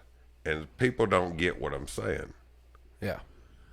I mean, are you playing the move or are you playing the finish? Truthfully, if I had to say it honest, a lot of my shots are like stallers. Mm-hmm. It only goes this way. You're aiming for way. A different target than what. I don't want to move it so much that I lose a variable. Yeah. Sure. Until I'm playing that hole and I have to. Right. Yeah. Keeping it simple. Limiting your variables to the barest minimum possible, right? I mean, you can get to a stage where your start energy is so abstract that it may make you miss the shot. I turned it too much. Well, is Why? that you? Is that you, the disc? Is that you, the disc, the scenario? Did you start it right? That's the reason why it's Rodney's. Yeah. I need all that info. Well, it's not so much. This comes from. No, you go for it. Listening to you talk, and people ask me all the time, how do you sit and watch golf? And it's like, isn't it so boring? I'm like, what are you talking about? My mind works on the same level. It's not just watching a dude walk down the fairway and hitting his stick. It's the angle, the way he plays it. Is he playing the wind? Was his read right? Did he read that right? Was his fade right? Calculations. Absolutely. And that, for people who, and I know this guy's got it because I've talked mad disc golf shots with him and with you. You fall in love with that thought process, that the mathematics of it, and And that makes it even more gratifying because you've gotten to a place now where you know what you did wrong. You know how to correct it. I got to start on this angle on this wind. And that's what gets your finish, or what he's playing. You're playing the finish, or whatever, whatnot. And I think that gives a lot of us who are really, really lovers of golf that extra bit of gratification. And so hearing you talk about that it jumps for joy because I've known you for years and I know this how your mind works. But you have a golf mind, not just disc golf. Not ball golf. You have a golf mind, and designing courses like we talked about. That was what was going back to Ravenwood. I know we talk about that all the time, but that was one of those things that going into that course was designed with a golf mind. Like Climo had so much input, and then Dan made the course too, with a lot of people's different input. And it's Dan's course by far. He was the number one guy. Sure. But Climo's golf mind made that course. The fine little tweaks made it what it was, and I thought that was really, really cool coming from the same mindsets. You can't have like one or two persons go out and lay a championship course that's raw. No. You need 10 to 12 people that have abstract thoughts because they see it different. The reality of it is it's not going to change a whole lot of things except for the people that would be that high energy on the left or right.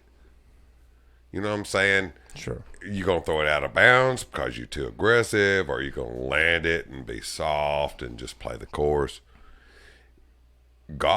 Disc golf come from real golf. And I hate to say this like this, but that game is so old that we adopted so many rules of it. The integrity, the simplicity, the honesty. Mm-hmm. With a golf club, if you swing and you whiff, it's a stroke. Yep. If you don't have that integrity to play disc golf, somebody's going to call you out. You got to be honest with yourself and your shots. Glow around. Definitely the glow around. But disc golf, no, you see it all the time, and they pop up and they're gone because disc golf weeds them out. Well, real and fast. everybody reaches out to us. Everybody always hits me up and sends me text messages and like, "Hey, man, this person did this and this person did that," and we need to wait till the community finds out. And they out. want me to discipline a person based on something that happened when I wasn't don't the TD. discipline. When it's like, this is a Well, you're self-policing sport. Like, if you've got an issue with the scorecard, Sure. well, it's every player on the card's responsibility to make sure that the scores are straight before they're turned in. And if you have a problem with how much time somebody was taking on a tee pad or at their lie, well, that's your responsibility to call them on it. Absolutely. And there's two problems. One, people don't know the rules. Or two, agreed. they're unwilling to enforce them. And this is a self-policing sport. If you are going to complain and criticize a player for rules infractions that you see in post-produced coverage, Call it. Well, shut up because you're talking you about weren't on the card. Post-produced. It's up to the players on the card. If the players on the card didn't have a problem with this person, aka a name I won't mention, taking 37 seconds before making their eagle putt, sure. Like, if you had if any of the people on that card had a problem with it, they could have called it. Yeah. And that's their responsibility. Sure. Like, unless there's a marshal on the card. This goes back to playing your game and not worried about other people.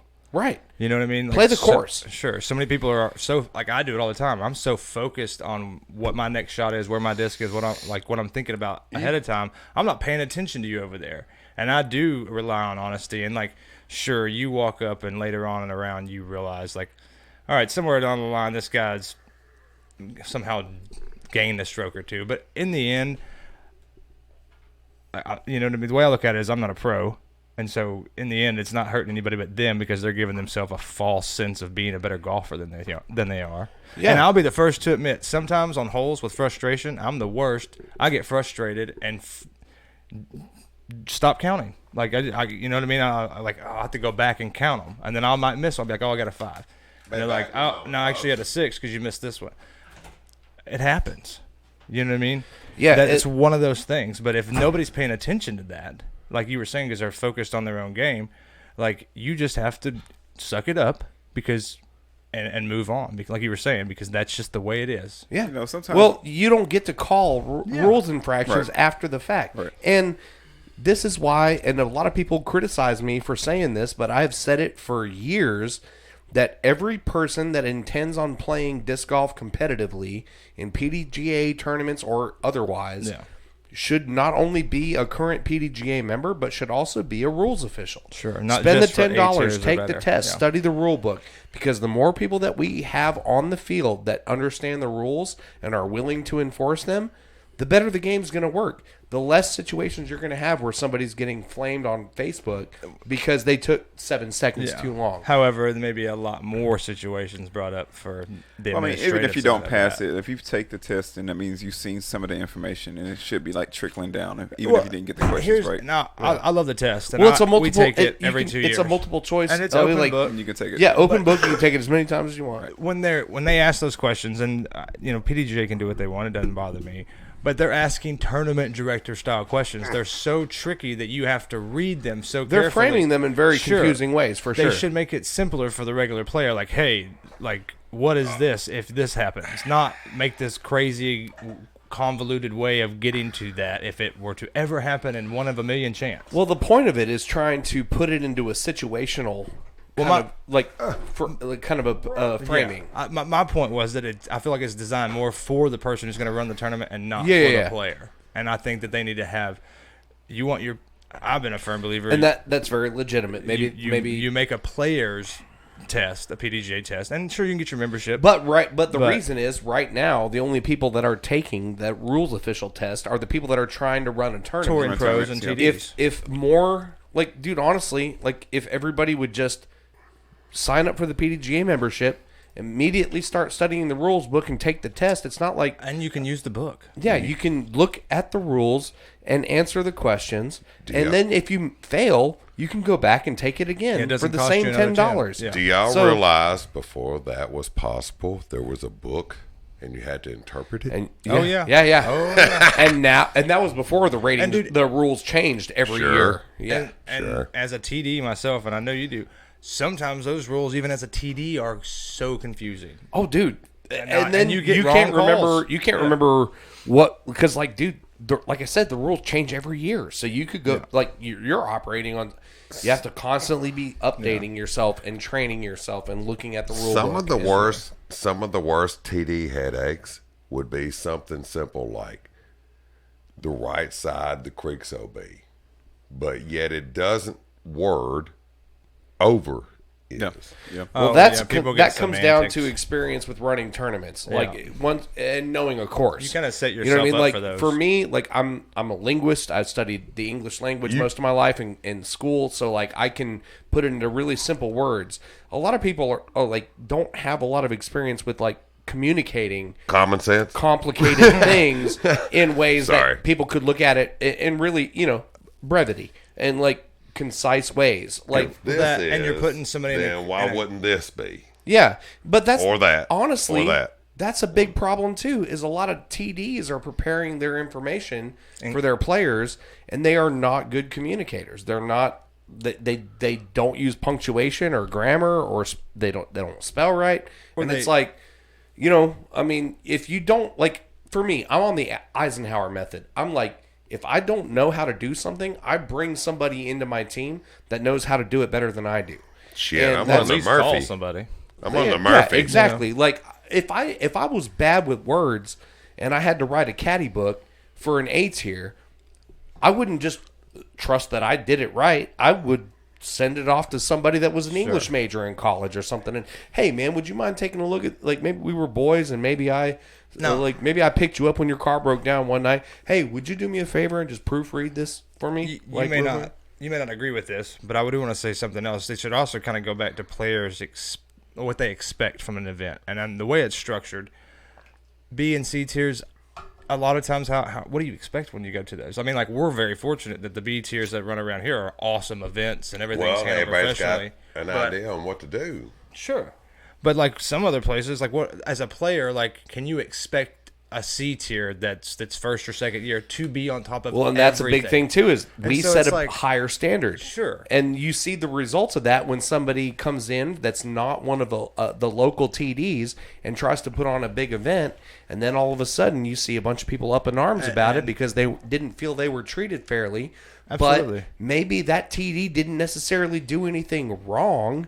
Maybe they just were poor communicators and didn't spam everybody the way we do, or hold themselves to the same standard that we've set. Your expectation of a C tier perhaps might have been a little too high. Yeah. Like you expect an A tier level of professionalism, but you're playing a C tier 1-round single day tournament.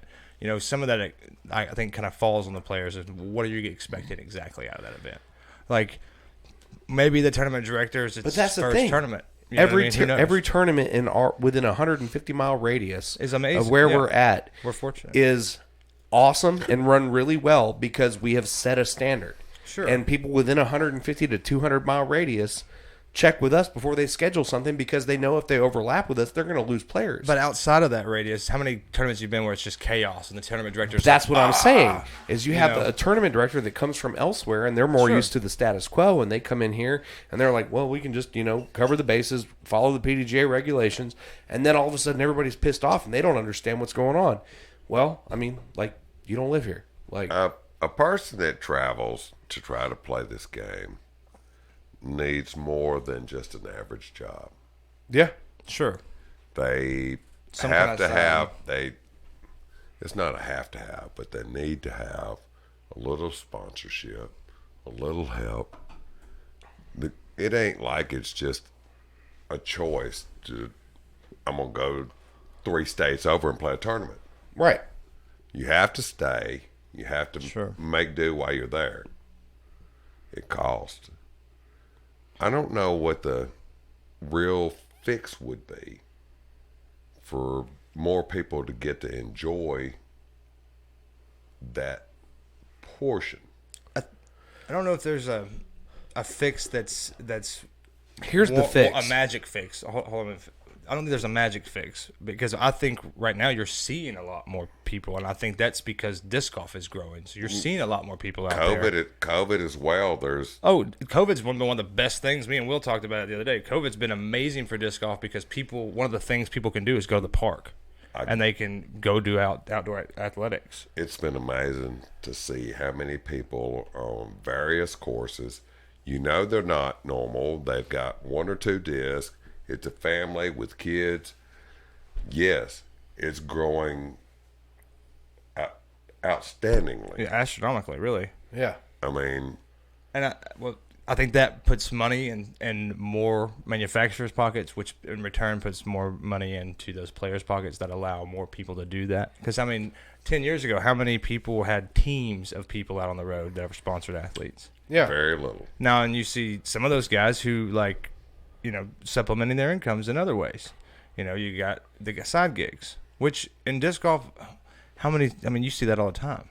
There's always guys running 40-hour-a-week jobs who's got a side gig doing something with disc golf. Yep. And even more than that.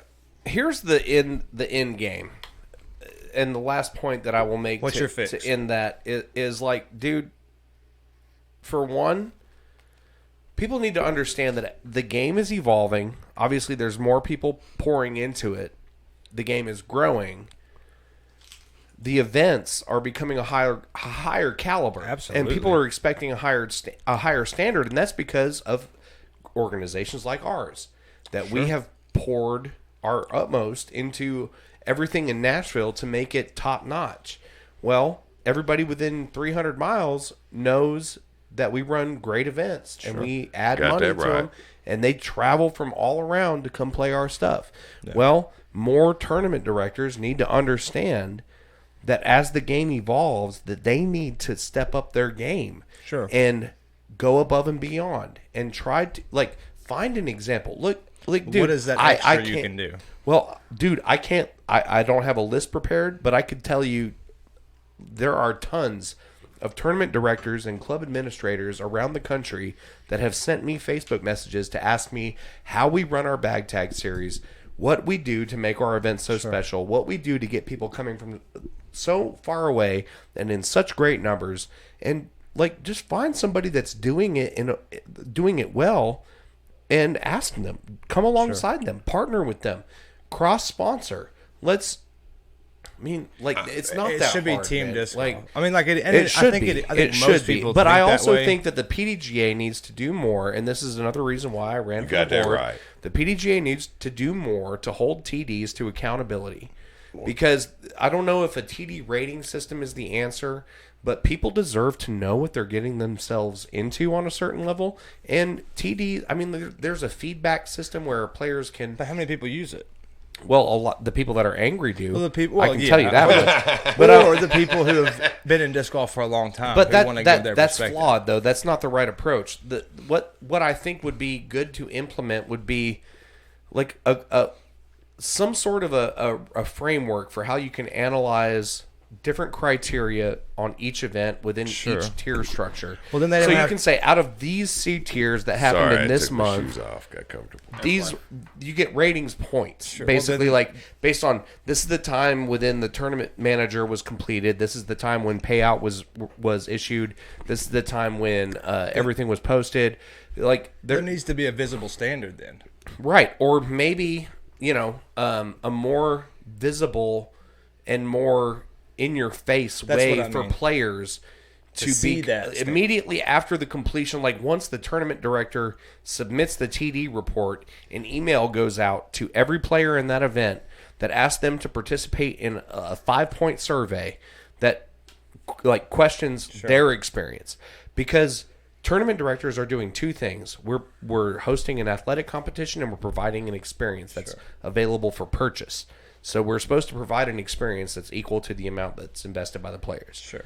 And there needs to be more accountability. There needs to be more more ways for players to look at a tournament and assess, to know what they're getting themselves into. Yeah. Because we see it happen every once in a while. Somebody comes into Nashville, runs an event, and pisses everybody off. Well, I'm interested to hear what Rodney's take is on that and the events and the standard of events, like we were talking about. Like, do you see a standard of events minus the national tour majors?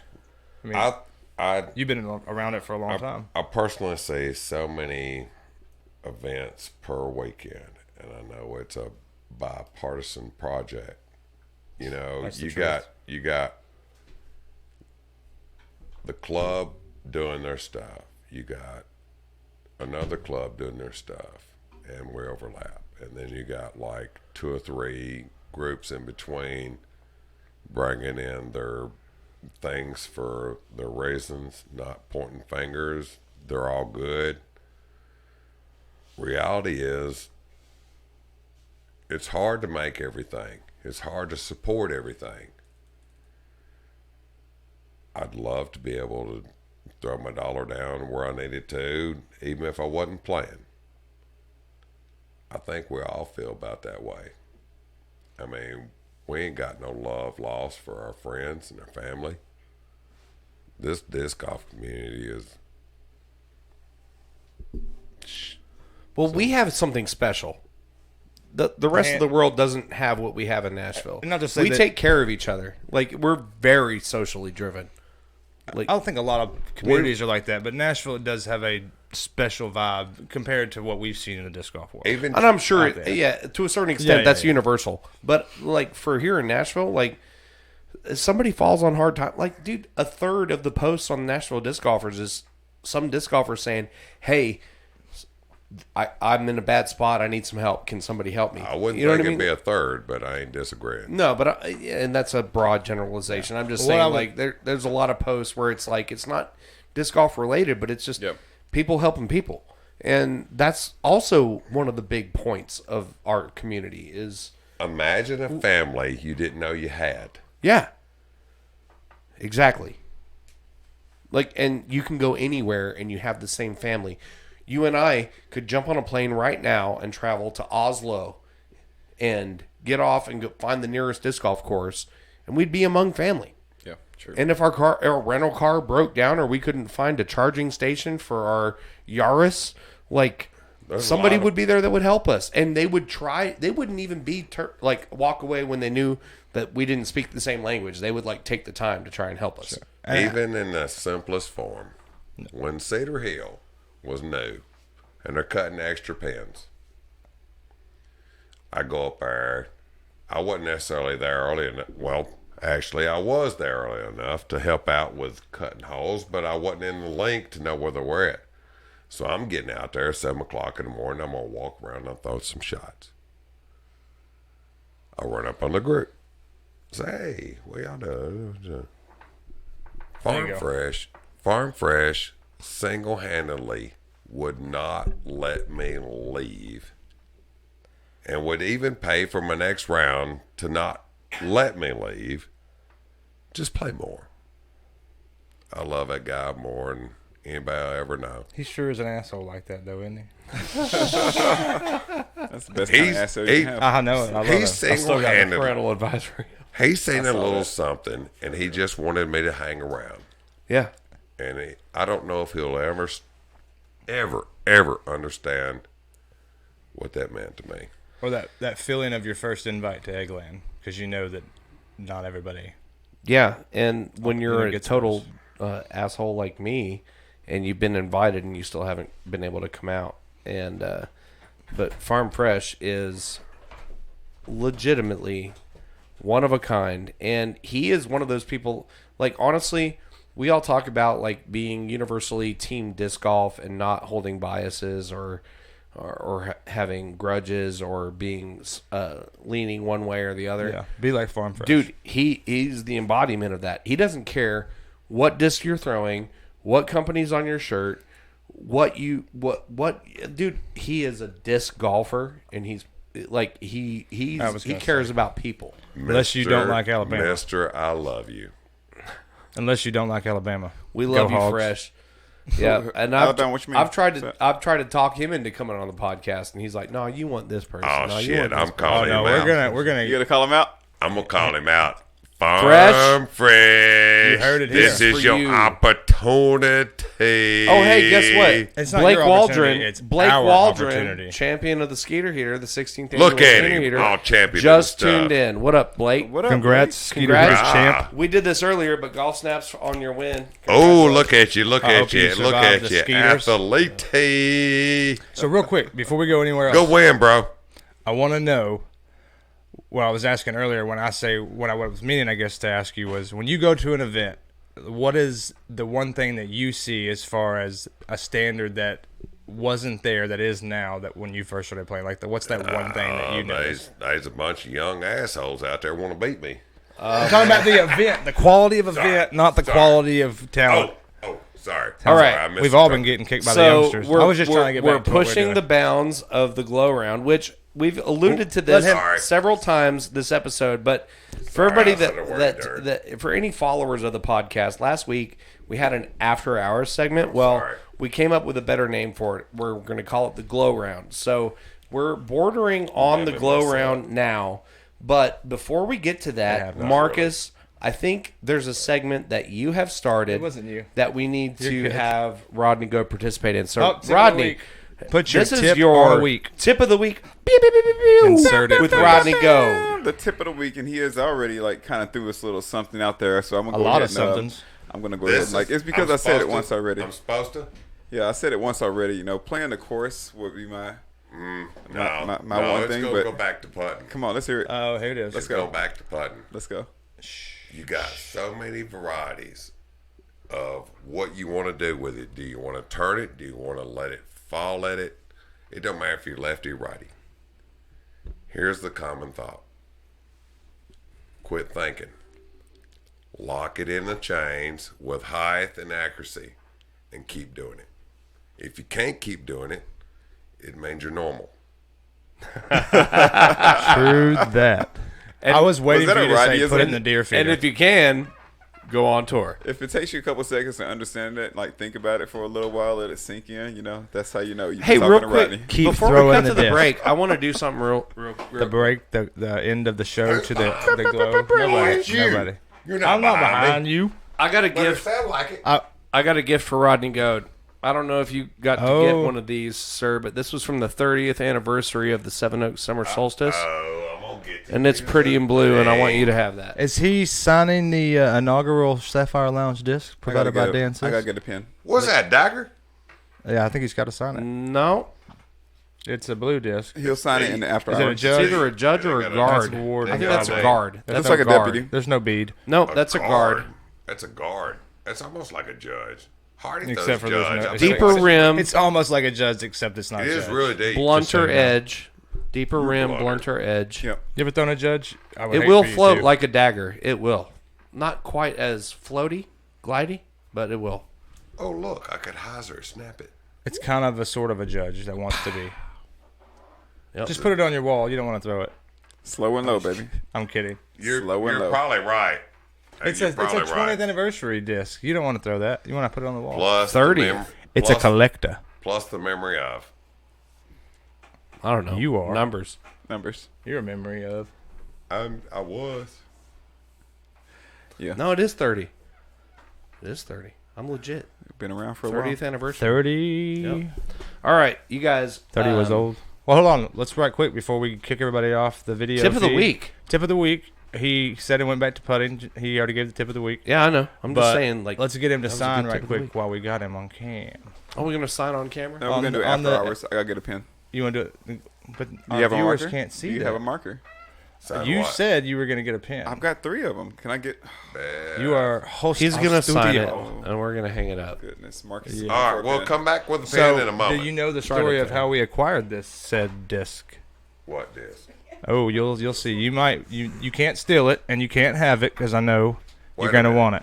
Wait a minute. Wait a minute. Wait a minute. Wait a minute. It's real pretty. I'll tell you that. I feel like I'm being horned You gotta sign it for us because that's our first disc given to us. Yeah. And Will and I have been since day one. We've acquired Dr. Hoy and Marcus along the way. You know, What a journey we've gone on together, Will. I know. For real. Brost to you, friend. I've Slanta. had- Hey, I got another disc for the studio. Uh-oh. I'm about to put a Nova in this beast somewhere. Greeny Poo. Lucid Plastic SPZ3 Trilogy Challenge. Unthrown, untouched, uninked. Well, I touched it, but it's pretty cool. Damn it. Are we inking it or are we just sticking it? Nah, we'll just stick it. We need some thumbtacks. We could all sign it, I guess. I Alabama don't know. and the That's so thumbtacks. good. That's for Alpo if he's listening. It's pretty sweet, A though. little juggalo action for him. Down with the clown. Deep it is. I know. Oh, wow. Good gosh. We don't need to do the autographs hands on Supposed to air. turn This is a it. dance All right, you guys. special right here. Supposed to turn it. I We're can't- going to jump off here. Stay tuned for the Good glow night. round. I love you guys. Peace out, Nashville. Hey, quit it. Hey. Sign off, bro. Stay tuned for the glow round. Love I'm y'all. Will. For Love Rodney, y'all. you We'll heard be it back here from in the a Marcus. minute or two. He loves you. Yeah.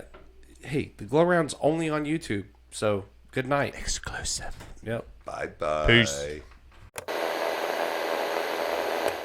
I just put my bag in a stranger's vehicle, thinking it was Rick's Jeep. So, hey. That's what heat exhaustion does to you again.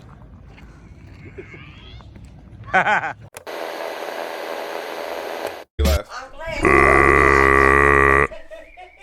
And we're back. We all And we're hear back it, to man. the Or we glow were, round. or we're back After again. the first round. I need All the right. beat because you can't hear me. Hole 2 Oh. here at the Sapphire Lounge plays 100 centimeters across the desk.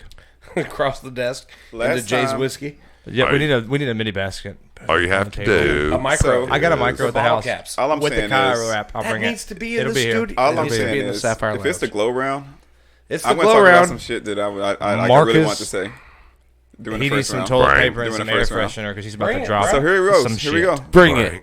Do you like the fact that each hole, some holes that Henry Horton has ace assigned to it? I don't know anything about it. I can't answer that question. Rodney, what do you feel about that? If you went No, to a course and I you can plead the only fifth. ace like hole Let me 7, explain. 1. Let Let's me say- explain. All right, here we go. Here we go. So instead of having an ace pot where you ace any hole on the course, Anyhow, they have Worth 1,000 plus. whatever, maybe worth. they whatever. have what they call bounties. Yeah. So they have 4 holes on the course, where they have dedicated ace pots for those 4 holes. Isn't a couple of them not an ace? It's like a Don't birdie they know on that I could hole? hit No, it? no, Yep. let them finish. Let them finish. Okay. No, that is the rule. Yeah. All it is. The only reason they and I had to clarify because you say bounty, that could mean any So number many of things. Yeah. Right. But for that specific case at Henry Horton, bounty holes means dedicated hole specific ace pot. Now, I played this tournament Maybe once. CTC Also- plus. And that means a total of 5 holes that have, I mean, like, honestly, you add up all 5 holes ace pots and you're at $1,500. Yeah. Okay. So, and the fine print, I believe, you only get the full ace pot if you're a tag holding member, correct? I'm gonna Could have be. to. I'm not an expert. Who cares? Who cares? Say I was this. just curious. If Yeah, you go I have there no and you idea. ace I'm the not a- first 3 holes I don't and you don't run- make the money, you make don't any run money duck off of That's it. probably why they do it, That's because the bullshit. first 3 holes are putter shots. Who cares? Are they acing them? Two Yeah, I get crazy you, I get you. aspects. Okay, But then let's they say- would never be able to build Let's a say pot. you go to Henry Horton and you ace the first 3 holes and you don't get paid off. Are you happy or not? Are you going back to play that tournament? I mean, You PDGA aced the first tournament? 3. No, dude, it's weekly. Come on, man. We're talking about Henry Horton. What? Wednesday Wait, night. That's a wait, loaded wait, question. I'm gonna ask wait, somebody. Loaded wait, question. Let me wait, ask Loaded somebody. question. I can't Where's do it. after hours? It's what the fuck First- we're talking about. I don't play golf First to get paid, toe so ace. I don't care. Rodney, if you First you play- toe ace yes. would be You know in what I mean? like 5 percentile. Come on. Second hole ace. Yeah. No. The glow round is everything I hoped it would First- ever be. First ace would be like 15% Okay. of 100 Pour some more But water they into would it. never get a pot. or We're more. brewing coffee. Listen to the noise. Second It's the glow round. ace You can, Yes, would deal with be it. like way less. We got than birdie half. We fuel, do what we man. want. We The want some third birdie. ace would be less We have than birdie the fuel? 1 percentile real of doing so. Check this out. I'm gonna back we it go. up by this. Okay, here we go. Mac Attack Yeah. done 2 aces at 2 Rivers Bishop. years ago. Yeah. He aced Oh, I know what you're talking about. 1 I know. and 2, And who else aced that day? and there was a third ace. And somebody else aced. We chased this shit down Come by on. like 80 comments. Come on, yeah. And I know, you remember this, right? You remember this, right? The ending result was Yes. sorry, Griff, 50-50, right? but he only put 1 entry in on Ace Pot. So does that mean you got to goddamn put like 19 Okay. fucking Ace Pot entries Thank because you. you got that skill? So I go there. I go. You look, gotta, look, you gotta, and I go to you Henry gotta Horton. have clarity. I go to You gotta Henry say it Horton. up I front. put my money in for the ace pot, and I hit 2 aces, but it's not on the bounty hole, and I don't get paid for it. I feel you. We 2 Am I is going back? larger Then than go- 1. Then go play. Go back Enjoy to your round, fucking and don't pay into the ace pot. pre-kindergarten. I just feel sorry for the people who spend the ace pot. 2 is larger They may than play 1. every Go week. back to You know what pre-kindergarten. I mean? They may play Sorry, every week Griff. there. Who knows? If a Aces are dude very gets rare, 2, okay? Aces are and very when dude fucking gets rare. 1, 2's larger than 1. You split that shit. I hope we've got over this by now. Okay. Okay, you split it. And 100% I agree with Rodney. So if you have Sorry. 3, you split Now. it 3 ways. That's where I, Yes. Doesn't dude, matter I how literally many had times to you pay cut. into the ace I had to cut Rodney's volume. It doesn't matter more how many than in times you half pay. for the first time the whole episode. We made it past 2 hours Wait a before I had to minute, do wait a it. minute, wait a That's minute. a miracle. Okay. It's crazy because If he's you're so going to say that, not then I get to say soft-spoken. this. Something else is grinding my Shout gears. out, Mac Attack. Love out you, to bro. Mac. Sorry, something else has been grinding my gears. Man, like Crockett Oh, Park, He has got a lot tonight. we've got to start playing. Like, we got to do something with Crockett Park because, talk to Williamson County. like, talk to the whole county. I've never No, played Brentwood. with City of Conference. Brentwood don't want- will they not don't allow want it. you to play They for don't want money us there at all. They will. they- as long Again, As long we as you got to don't let continue anybody this see it. conversation. No, they will allow concrete tee pads to You be know, poured Dan- as long as they're completed as Eagle Scout projects. Exactly. But They put another will one not in. allow You know- you to play a round of disc golf where any Mountain money Man- is involved in competition. Mountain Man. At all. Yeah. Mountain Man runs. biggest City thing- of Brentwood, not Bullshit. Williamson County. Me and Ron Pittman have been Around round the and bush. round and round with these folks. And God love Ron, he's awesome, but it just ain't gonna happen.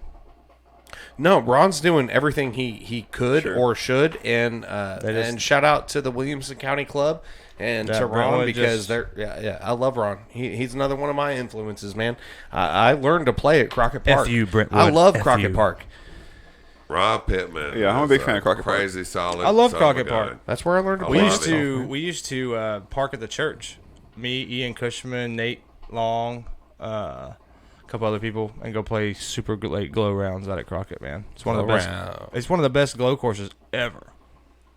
Oh yeah, you park over the porch, walk across, or the porch, the church, walk across. Man runs some Wednesday things out there for a couple of years. At Crockett? Yeah. What? It was $10 hollers. Put that mic in front of you. Come on. It was $10 hollers. You're a professional by now, Rod. We'd all show up I went there with for a our couple hopes. times. Mm-hmm. I can remember like long course stuff, like 12 long, 9 long.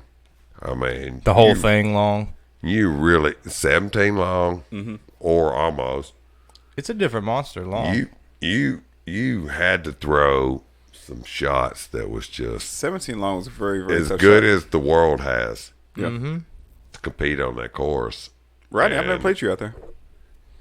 time comes through his events, and about the same kind of layup. Josh Parrott, bless his heart, before he had his happen, that son of a gun was fixing to be in everybody's face for 1,000 years. Yep. That's the truth. And Mr. Krutzer, Justin, Kreutzer. and Krautzer? myself, Justin Kreutzer? K, baby. Justin K. They managed make some pancakes like his. Heard it a bunch of ways. The Kreutzers. We managed some 9 downs out there on the toughest course available. Yeah. Oh, dude, Justin. In fact, that picture I showed to you from the newspaper article earlier, Kreutzer was mentioned right below in the article. I mean, luckily I don't know who that is, but me and him, Actually, he was quoted, I think. me and I'll him, probably pull it back up and read it. me and him done so much traveling early. I love him like a brother. When we went to Mobile, we laid over at his father's and then finished the trip. Got down there. He left shoes. He didn't have no shoes. He run back immediately on a four round tournament. He run back to some shoes shop and get him some stuff, and then ruined them on like one of those stupid par fives where you had to lay up on treat roots and then go across water. Treat roots. He'll remember that. Was He'll that a remember tree that. root or is a treat a certain kind of tree? No, it was tree roots. Tree roots. You had to throw a soft righty backhand hyzer to lay up because you couldn't throw it 780 foot on an S that finished left. But I love you, Justin. You're good people. He needs to come back. yeah, he does. Play a couple rounds. I want Big Andy to come back too. I'd like to catch a few more rounds with that guy. I'm telling you, man, dropping some old school names, Was I on picture then? dude. Man, he could be kicking your ass at the same time, and you'd be laughing because he cracked up the entire round. Andy? Yeah, Big Andy, Oh, yeah. Bruce. Yeah. Bruce, Andy Bruce. Andy and Bruce? Brothers? Big Andy, and Andy Garrett. Oh, Garrett. Oh, my Big bad. Andy Garrett. I didn't know there was another Big Andy. No, I thought. I miss him. I miss Tommy and Bruce Slayton. I miss Tommy. but Tommy's old lady used to play too, and she was damn I good. tell you what. When I first started playing Saunders Ferry, Tommy was like the gun. He'll He still had whip you if you're not careful. Well, I understand that. Oh, yeah. And he don't even play much. But that son of a gun was shooting like He had good 14. form. Really good form. He shoot 14 down at Saunders. Yeah. Oh, hell yeah. And like All fuss day. about 2 putts. Yep. I bet he's got a lot of disc at home. You know who else would do that just out of the blue all the time? Mr. Tennant, like Thanks, James man. Kennedy. Dude, you play with him and it'd be like, wow, James, did you start playing a couple days ago? And then you play other rounds with him and you'd be like, whoa, Fuel coffee? wow. Where did that come from, I ain't James? never done so. It's just a coffee that's named after a company that does disc golf stuff. She's saying no. She's saying you don't like coffee. No coffee. What if it Now he's gonna Cafecito. have coffee. Just What if I had a- Does that mean we're not friends anymore, Rod? Because you don't like coffee? Cafecito. glow round? Glow round coffee. My coffee is glowing. Real quick, Sorry. while we're talking old school stuff, I want to know, what do Bring you it. single-handedly think is your personal greatest success at disc golf that you feel inside? My family, my friends, and Beth. And that is a Good relative call. perspective. And now he gets to sleep Just inside. kidding. Look, this year's been so different for like 100,000 million people. Yep, true. But in particular, you guys. She lost her house. Tornadoes. Holy tornadoes. In case y'all missed that with the tornadoes in Nashville. There was even more to it than that, but we won't get there. Yeah, it's the glow round, but it's not like that glow round. Oh, well, The glow round has its limits. the limitations you know what of I mean? the glow round. Due to our I'll just say this. high level of and success, we have to keep our personal lives personal. Softly dismiss it. Good thing to mention in the glow round is that the views and opinions expressed in the glow round are not necessarily those of Music City Disc Golf or our sponsors and affiliates. Even though we might be saying them. What'd you say about me? We don't always believe everything we You say. are. I know I don't. I talk a lot of shit just Dude, for don't shock make me value. madder than hell. Yeah, I mean, like, He put that up earlier. Can I say something to I you? know. Can I I say had something to to chime you? in somewhere. Because you know I love you. You know I love you. And I give you passive aggressive shit all the time about Pull this. your leg hair then if you Yeah, love me. you might. that borders So- on violence, and violence is where we draw the line Hey, in the COVID, Sapphire COVID, Lounge. bro. We're not You're supposed to You're be going to doing get this. 86, bro. You're going to get Hands-free. 86. I remember Hands-free zone. always being around you and when you're playing golf. Don't touch the talent. For you to shoot or to putt or anything like that, you need your quiet. You need your quiet, and you will get on somebody if they're not being etiquette. But I'm then there are sorry, I'm like times that. where I walk on a course and I'm throwing on hole 2 and I can hear you across the course. I'm like, he's the one who told me to be quiet last week.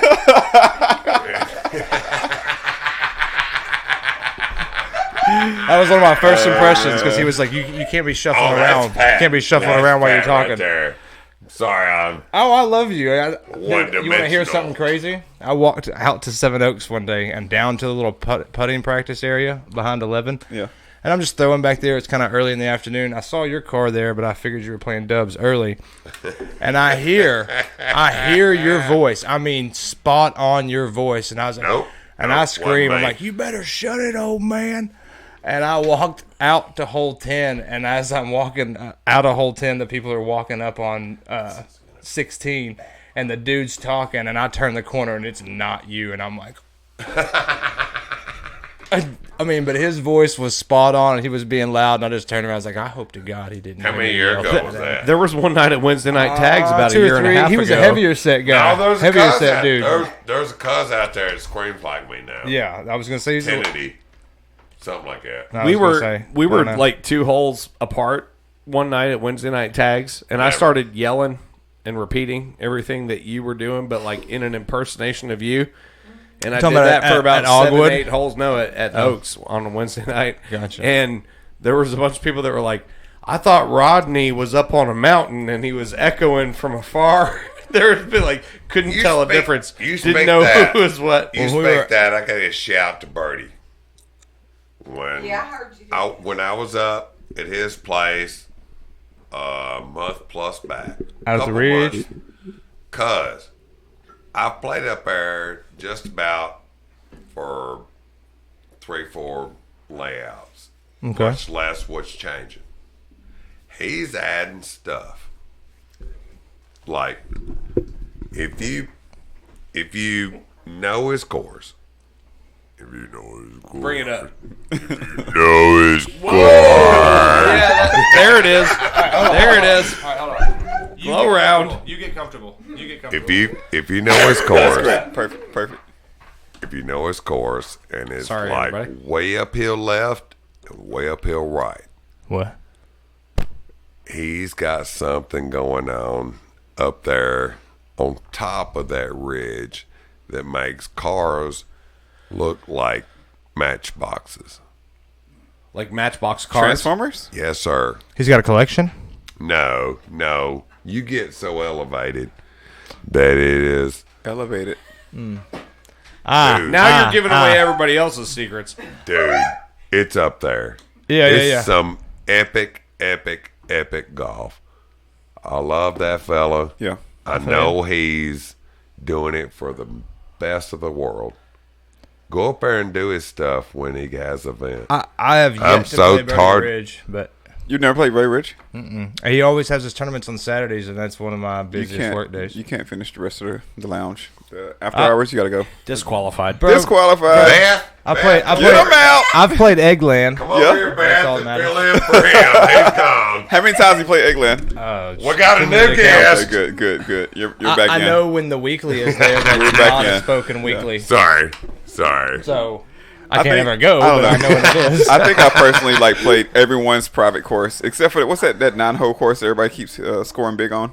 Oh, the one at Mount Juliet? Yeah, I haven't Have played you that. That's the played- only thing I haven't played. You haven't played all of That them. one dude's 'Cause me and house Will- or whatever. Me and Will got something on. Mister, And you. Which one? I played the one above you. I played Matt. No. You haven't played the one in Fairview?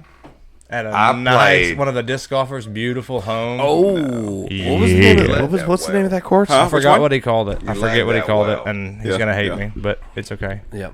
Mr. Well, Matt you can't say the Winger names. No that names. has Keep it his secret, course keep in it Mount safe. Juliet. Yeah. A friend who you all know It's a war of words in here. It's has got a beautiful disc golf course on his Rodney's property more in important, so we'll let Fairview. Mountain Juliet talk. Mount Juliet. You talking about the Juliet that's in the What's the mountains? name of it, Rodney? Continue, Rodney. Matt Winger. Yep. His golf course is in Mount Juliet for the 9-hole. Come catch you 100 if you can shoot good. Oh, yeah. Does The that mean Andrew. shoot good or shoot better than him? Or just like No, I think, No, I think it's no, better than he's shoot course better than record? Andrew. He's way not bad. He's a good golfer. Even better, he's like super cool guy. Who is he new to town? Yes. Okay. He's just moved in. His property is down towards the front.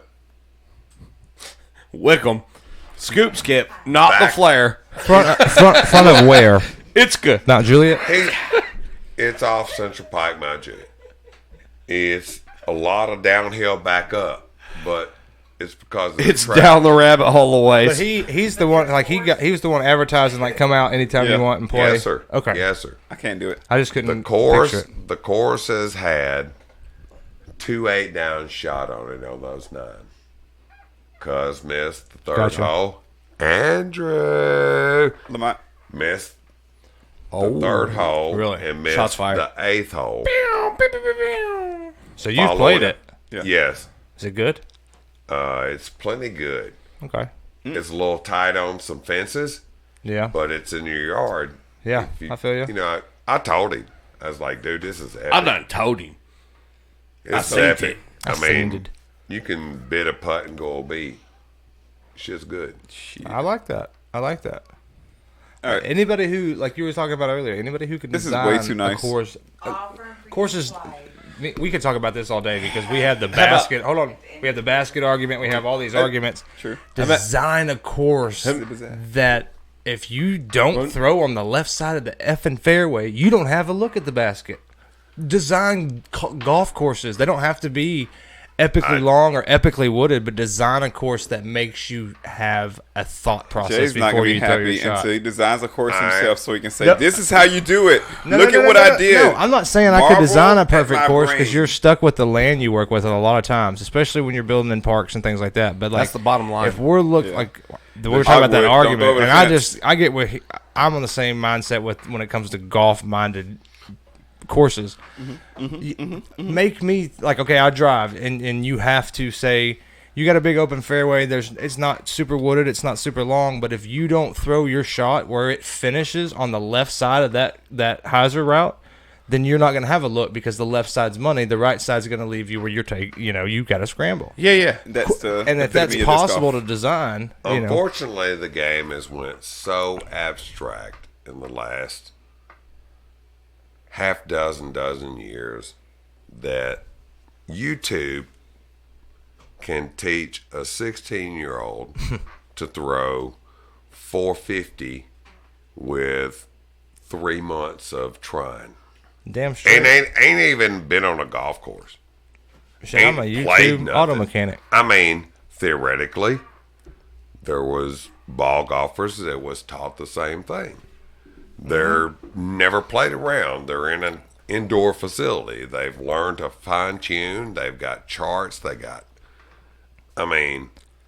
I ask you?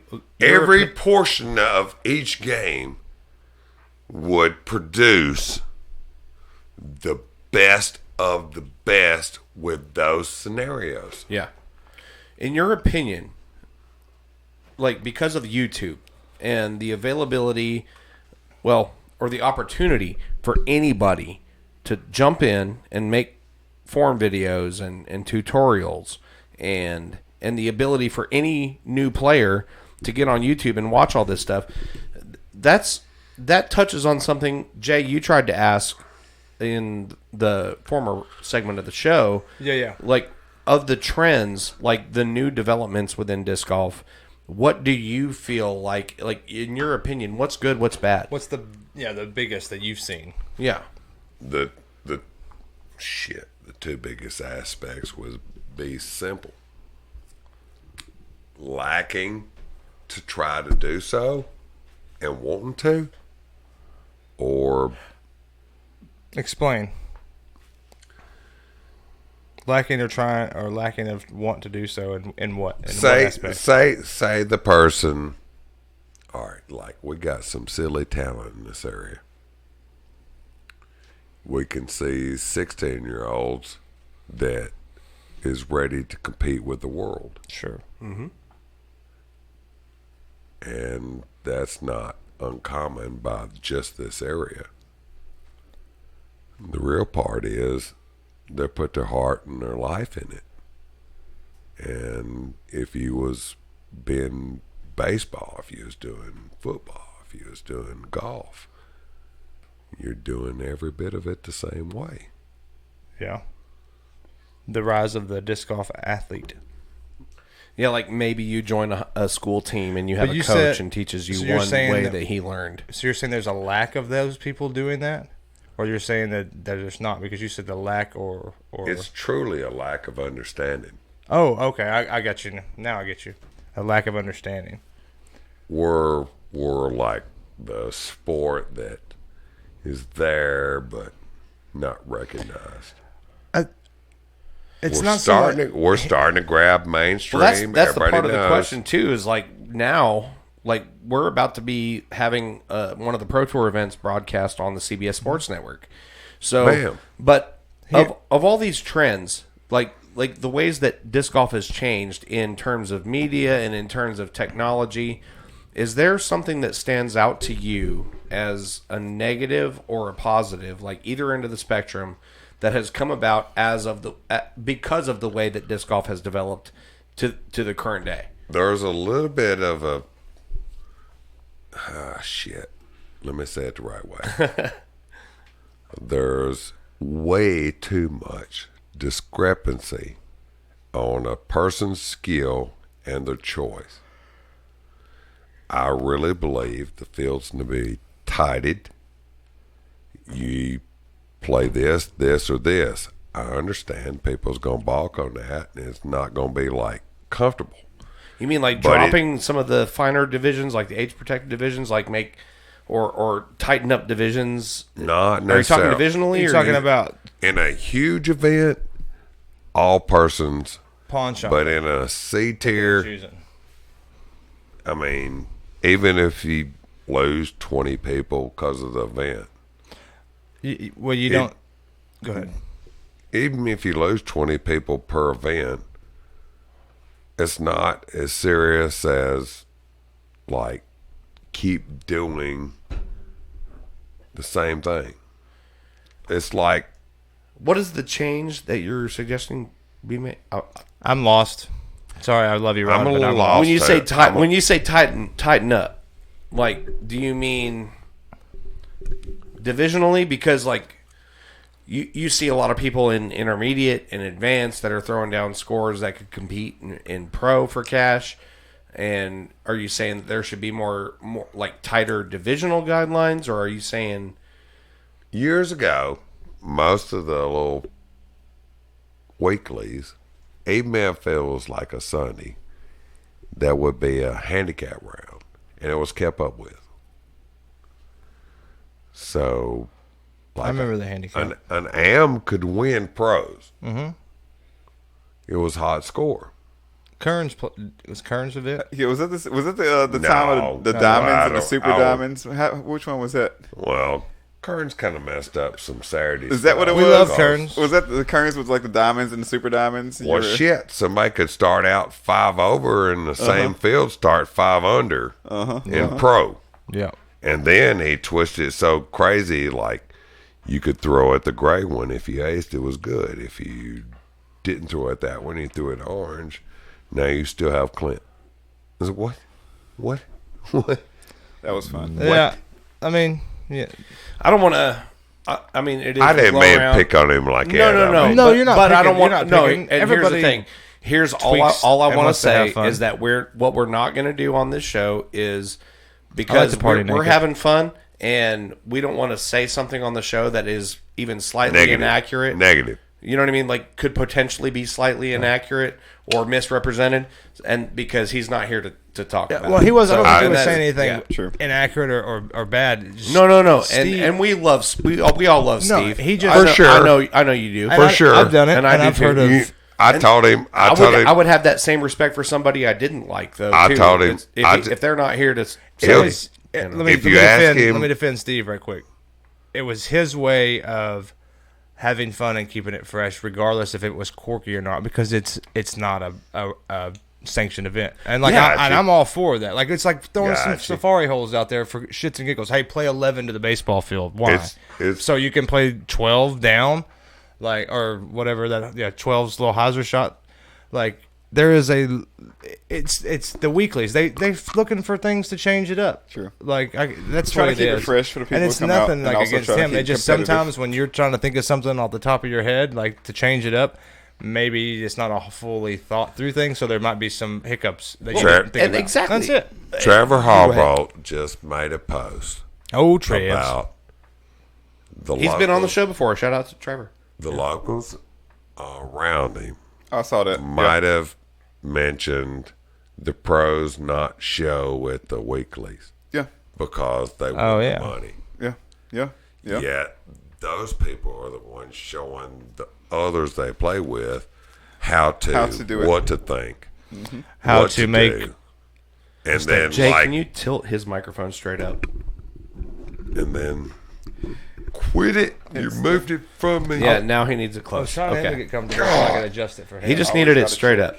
But you're going to break that mount the same way. But I want to hear, I want to hear the same way about. I'm rough. I know Trevor. He's good people. Yeah, he is. His thought, but again, his thought there would be similar to way back in Barfield. Barfield's saying this stuff. Barfield initially, when they opened the club, they did not want a pro to play their weeklies. Well, it was like a $5, and then you got a disc, whatever. But time changes, and they wanted the pro there. Well, everybody wants the pros around. I think there was a long time where pros didn't want to play weeklies or leagues because they're not going to get the money, they're not going to get the ratings. Yep. Even if it's a sanctioned league, your pros are going to more likely to be used as propagators. It's just like weekly gigs, though. Yeah. Well, and I get it, but because they want a fair chance at possibly taking home the loot. That's straight up. Yeah. That's what they want. They don't want the pros to show up and win. $5 back. Here's the deal. Everybody. If you have a weekly and it's open to everyone, how are you going to sit there and say, "Oh, well, hold on. This guy's going to kick our ass every single time. Why do we want him to come play?" Yeah, dude. You have to be consistent and transparent. You would think that, like from jump, what you're going to do. Let me know. Yeah, you want to get better? You want to beat him? Or do you? Hold on. Here's my stress card. Here's my stress card. Here's the thing right now. If you want like a lot of people to come out, and you got the pro that's coming out every week, then how are you going to keep a lot of people coming out when they know they can't win? I'm sorry. Separate division. Let me finish this because that's the only thing that made me good. Because I come out and I say, hey, Rodney's winning every week. I got to try to beat Rodney. That actually made me better, but it doesn't make everyone else feel the same way. It wasn't necessarily me. They don't, or whoever it may be at that time of the week. It could have been Logan, could have been Harvard, could have been anybody. But at that point, it doesn't make everybody feel the same way because they don't have the same skill set that I have. Sure. And that same mindset that say, hey, next time I come out, I'm going to play better. I'm not going to get those stupid bogeys. And if those people don't feel the same way that I do, then they're not going to come out and play. And they're going to lose people. Okay. So Tom, this is why there is a division called professional and Our one community. called that's a different mindset. No. If you're playing a weekly, there's not different divisions. You went a little sideways there, Jay. Isn't there pro and am divisions? You went a little sideways. I can speak for the WNT and say that at the $1 WNT, everybody pays $1 to play, and that goes to the course fund. Okay. There's an optional $2 to you Ace gotta Pod. have the normal. The Ace Pod is combined pro and am. Let the man finish. Yeah. There's $2 optional CTP. The CTP is combined pro and am. There's optional $5 to pay out or side action, and that is split pro and am, same as tags.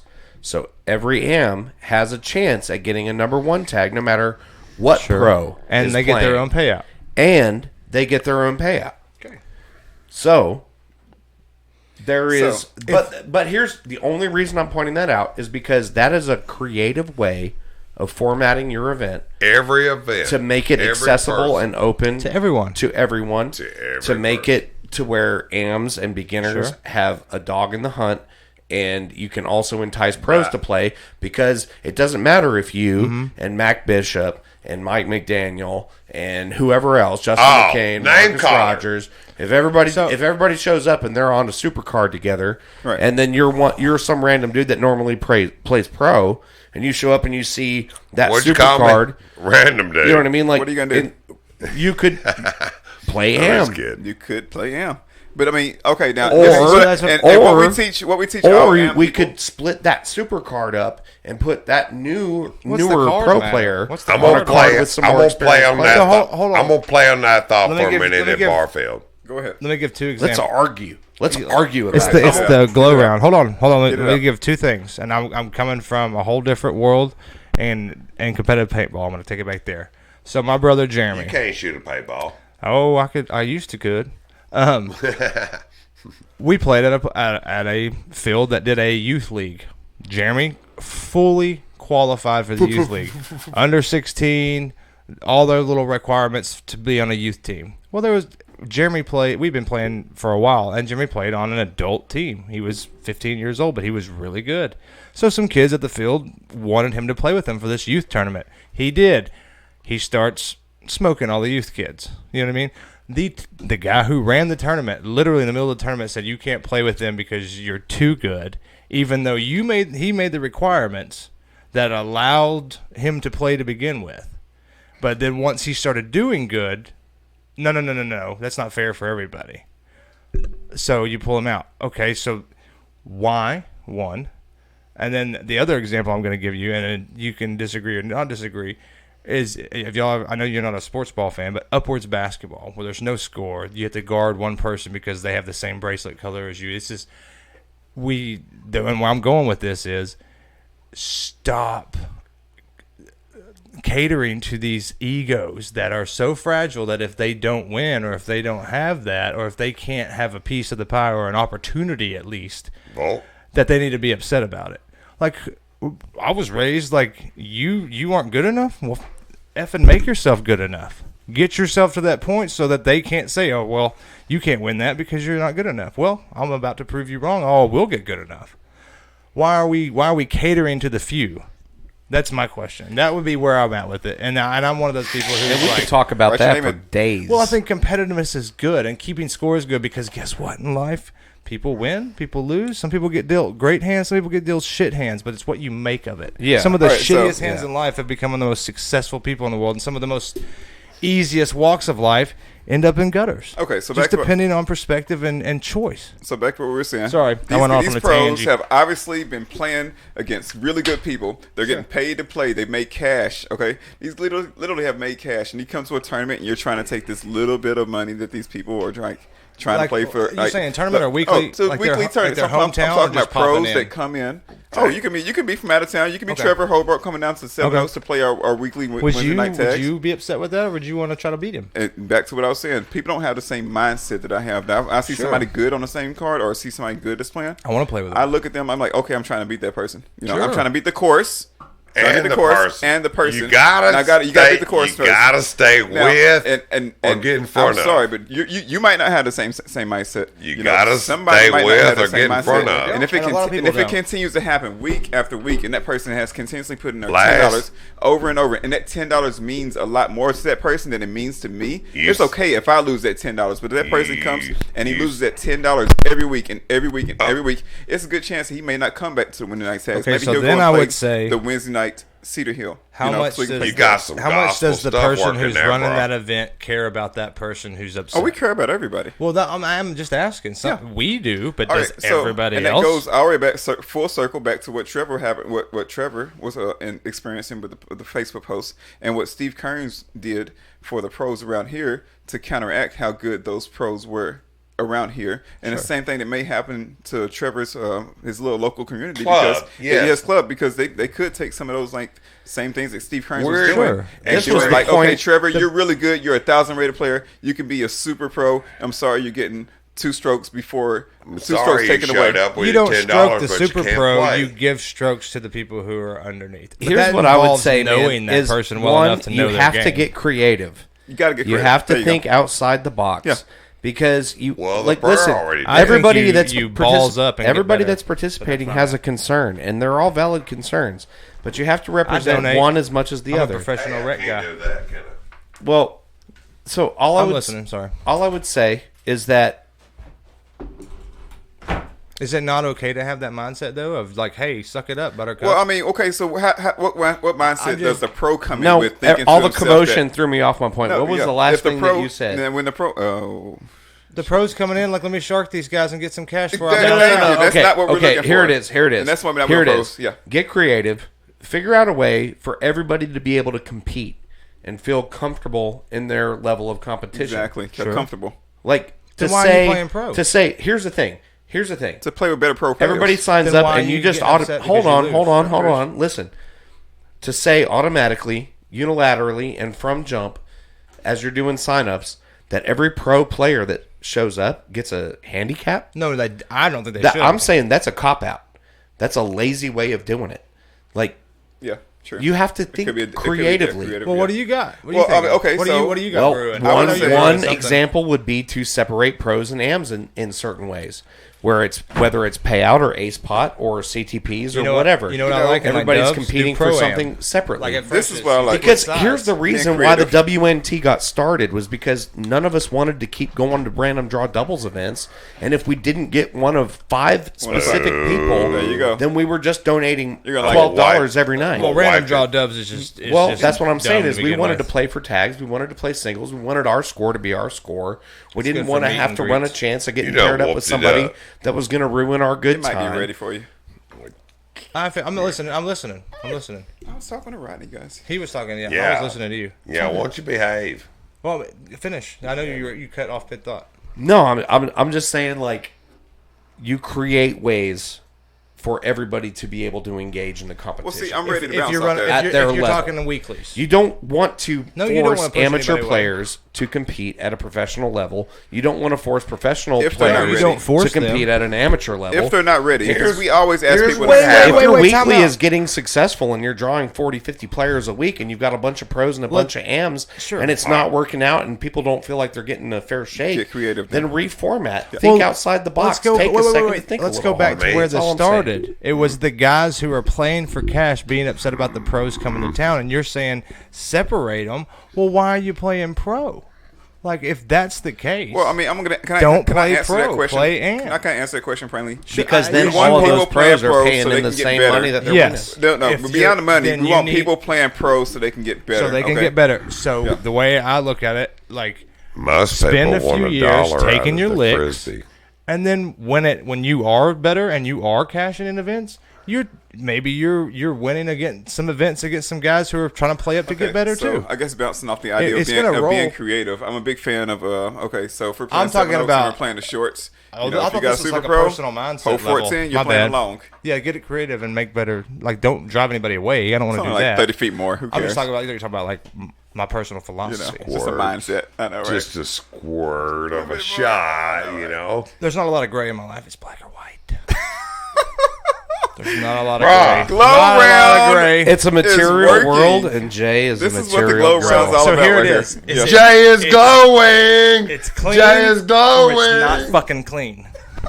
Where did There he is no flash goddamn that in between, bro. Where did What he is- flash is him it- with a you damn tell me that's light? clean or I is can't it tell who I'm supposed to glowing? turn That's down how I right see now. life. That's how I see life. Oh, Sorry. this is so perfect. Sorry, Nashville. I love you guys. Hey, wait a minute. Did and anybody on know that that fucking Beth note, was here? Don't ever make me look at something you've cleaned. Sorry. Did y'all know?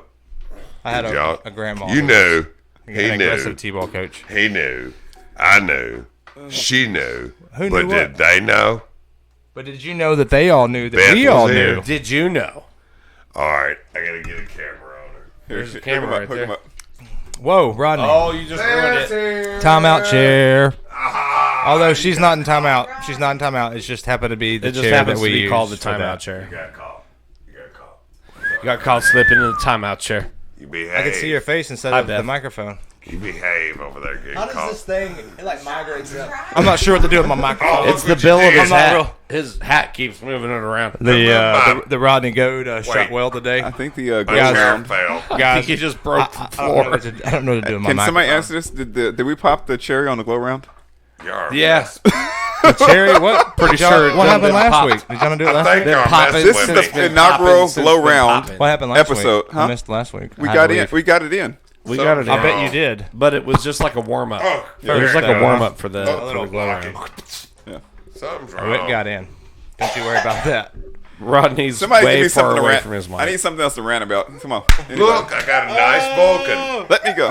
What are we ranting about? Collector's disc. Who wants to buy one? Yes, I got a It's nice. been a lovely evening. Thank Or you how guys for about sharing our- it with us. Hey, This our has been manufacturers episode controlling the 90 market of the disc golf Music world. City Disc Golf Podcast. So I that am Will nobody can have any in the McCaskill. market. Everybody's talking. I never inflated got bull. to say what I wanted blood to. Jay disc. Skinner and Marcus Rogers. I'm Will McCaskill.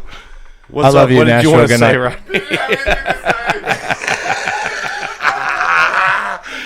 Sorry about that. You're gonna have to get the microphone. If you Will, wanna would you talk. put out? We're trying to get out of here. God dang it.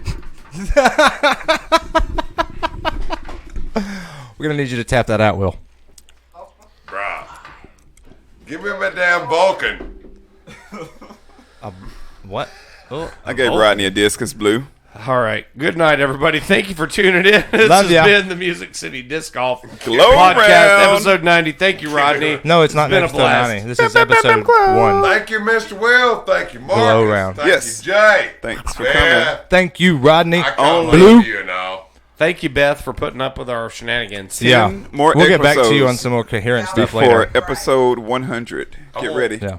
It's Disclaimer: coming. no, coming soon. we didn't Might mean be anything back we on said in 100. this episode. I might Something be back special. on 100. Something Blah, happened. blah, I think we're just going to have everybody on 100. Let's get like Wait. Good. What if? 15 Yeah. guests. Like a What? 7-hour episode. Just have What like if Beth rotating. I'll just take the day off rotating, work, coming we'll in. just sit in here. Rotating, yeah. Hey. If you're still Outside listening, the box. if you have any helpful hints on Beth what we is should do with our 100. time length here, Dude, let us Desiree know. always listens. What? She always gives tips. Desiree. What? She's That's been an listening since, exotic like- name. What? Jay. Forever. What? Jay, What? why I'm are talking you to Marcus. See you guys. Huh? Good night. Peace. Why are you so Adios. suggestive? Have a good night. How to paint what? And we're out.